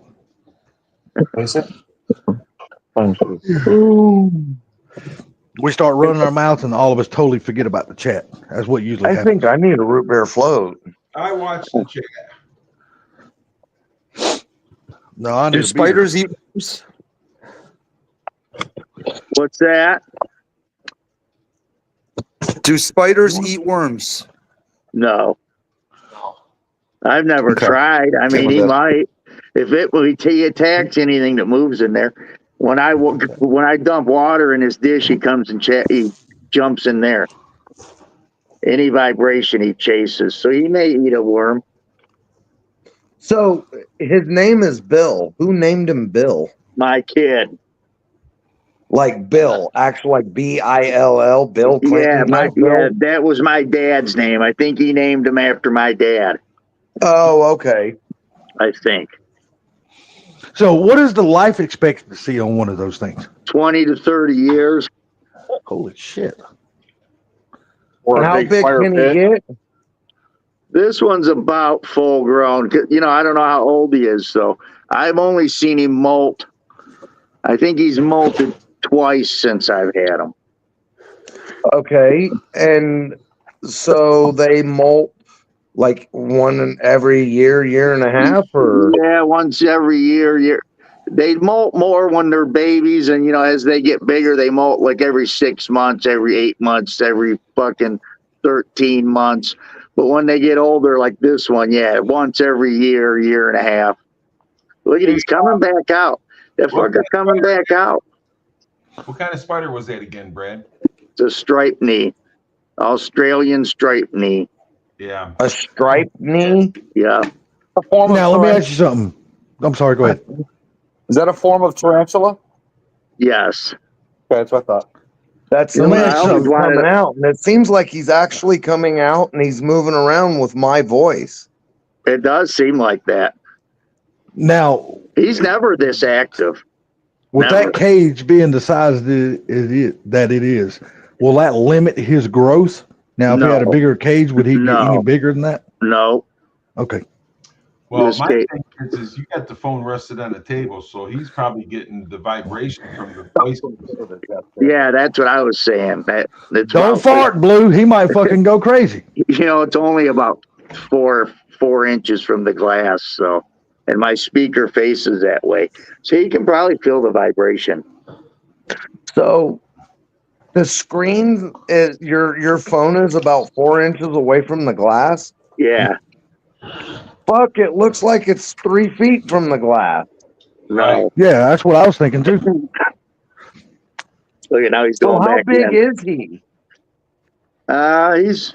He's probably 3.5 inches long. His body? Yeah. He's probably telling you to get the hell out of there because he wants to go to bed. His body's about that long, bud. I'm looking. Striped knees. He's pretty, huh? They are pretty. Can I see? I always wanted a bird eater. Bird eater's the body's about as big as a man's hand. Damn. Yeah, but bird eaters are poisonous, aren't they? No. No. No. Now, are you talking about an African bird eater? Yeah. Okay, I thought they were poisonous. No, they all got a little bit of poison, but not enough to hurt a human. So he is. So I'm looking up a striped knee online. He's very pretty. Yeah. Oh, yeah. And they're real pretty right when they molt. That's another thing. If you read books, people say, "Oh, it's hard to see a spider molt." I've watched 2 spiders molt from start to finish. It's great, dude. It takes about 18 hours. What's a molt? What does that mean? Well, the back of their body in front of the abdomen opens up like a car hood, and they slowly back out of it. Really? Yep, and they slowly back out of it, every leg, and then when they get out, they stretch a lot to stretch into their new skin. Yeah, it takes about 18 hours, man. It's sweet. Cool. Yeah, that's something I don't mess with. I don't mess with spiders and damn snakes. And Pinks was in here earlier saying they're good spiders. I don't kill them. I'm like, you know what? A damn can of Raid would kill them too. Hey, Mach 1, I don't fuck with spiders. You know when a snake sheds its skin? Yes. That's basically a spider molting. Yeah, same thing. Oh, you know what, Gary? I actually have a molt right here. Yeah, he's molted twice because I got one right here and I got one in the garage. Hold on, I'll show you a molt right now. I forgot I had that behind me. I just dropped something. And the old molt is pretty tough. You can pick it up, huh? So it's in this jar. I don't have my glasses. Can you guys see in the jar? Yes. Where? Oh, right there. There'd be no way I could sleep in my house if he was in there. Yeah, look.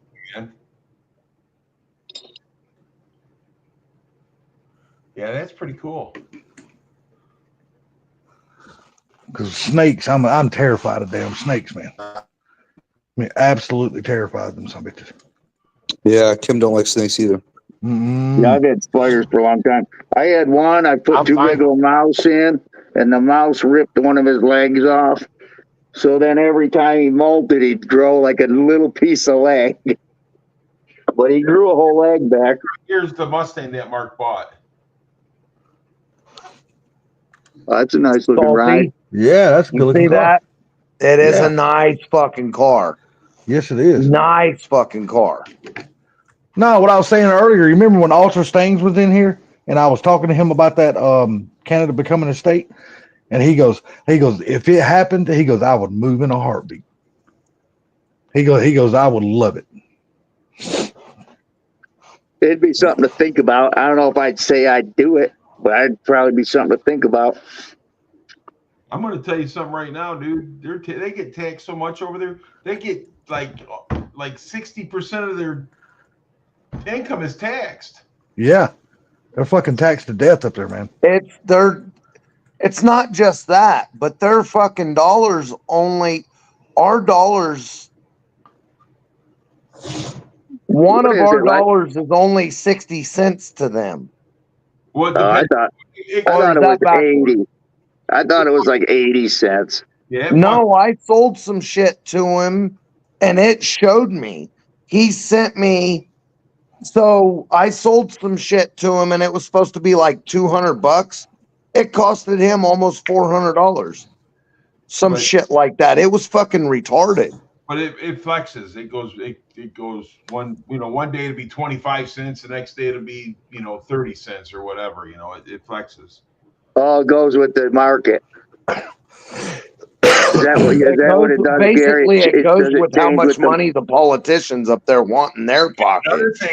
Another thing is that, what the fuck was I going to say? It must have been a lie. I'm sorry. I didn't think you lied. Well, see, you got to remember one thing. They don't pay for health care because it's given to them. So that's a lot of their taxes right there. But listen, that's kind of communist. That's kind of communist, I think. Their health care. Listen, people come to over here, cross the bridge, and come over here to work so they can get good health care, because the health care over there, if you're a certain age, dude, you go to the doctor when they tell you to go to the doctor. Yeah. See, fuck all that. Yeah, they say the waiting list, you sit on the waiting list forever before they finally see your ass.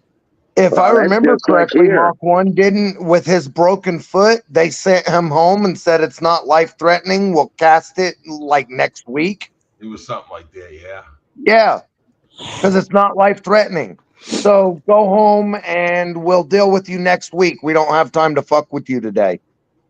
Yeah, they charge them outrageous prices for that. Like a 13-year-old kid that got ran over by a fucking float and just fucking shattered his foot, dude. And just go home. It's not life-threatening. We'll see you next week. That's how it is, too. Our medical staff is so taxed in this country anymore, man. There's not enough doctors to help everyone. Up in Canada? Yeah. I get a lot of people that, work where I work at, and they're from Canada, and they come over here because they can't wait on their insurance, Yeah. There's a lot of shit. It don't matter. Like you said, Gary, it's not going to become a state. No. Not while we're alive, anyways. No. Anyhow, guys, I am going to drop off here because I said 12 o'clock. It's 12:25, so. It's only 11:25. Yeah, you said 12 their time. You said 12 their time, I thought. No, he said 12 his time. I said, listen, we've been on here for 3 hours and 13 minutes. Yeah. I've highly enjoyed hanging out with you guys tonight. Yeah, it was fun. It was fun tonight. I evidently I did too. I came back for a second round of it. Hey, you guys have a great night, man. We'll do this again. Okay. All right, we'll see you in about 4 months, Gary. All right. All right. Talk to you guys later. Take it easy, everybody. Bye, guys. Y'all have a good one. Bye. Yeah. See ya. Hey, Silverback, thanks for coming in, brother. It was a pleasure seeing you. Yeah, take care of Silverback. Good to hear from him. Good.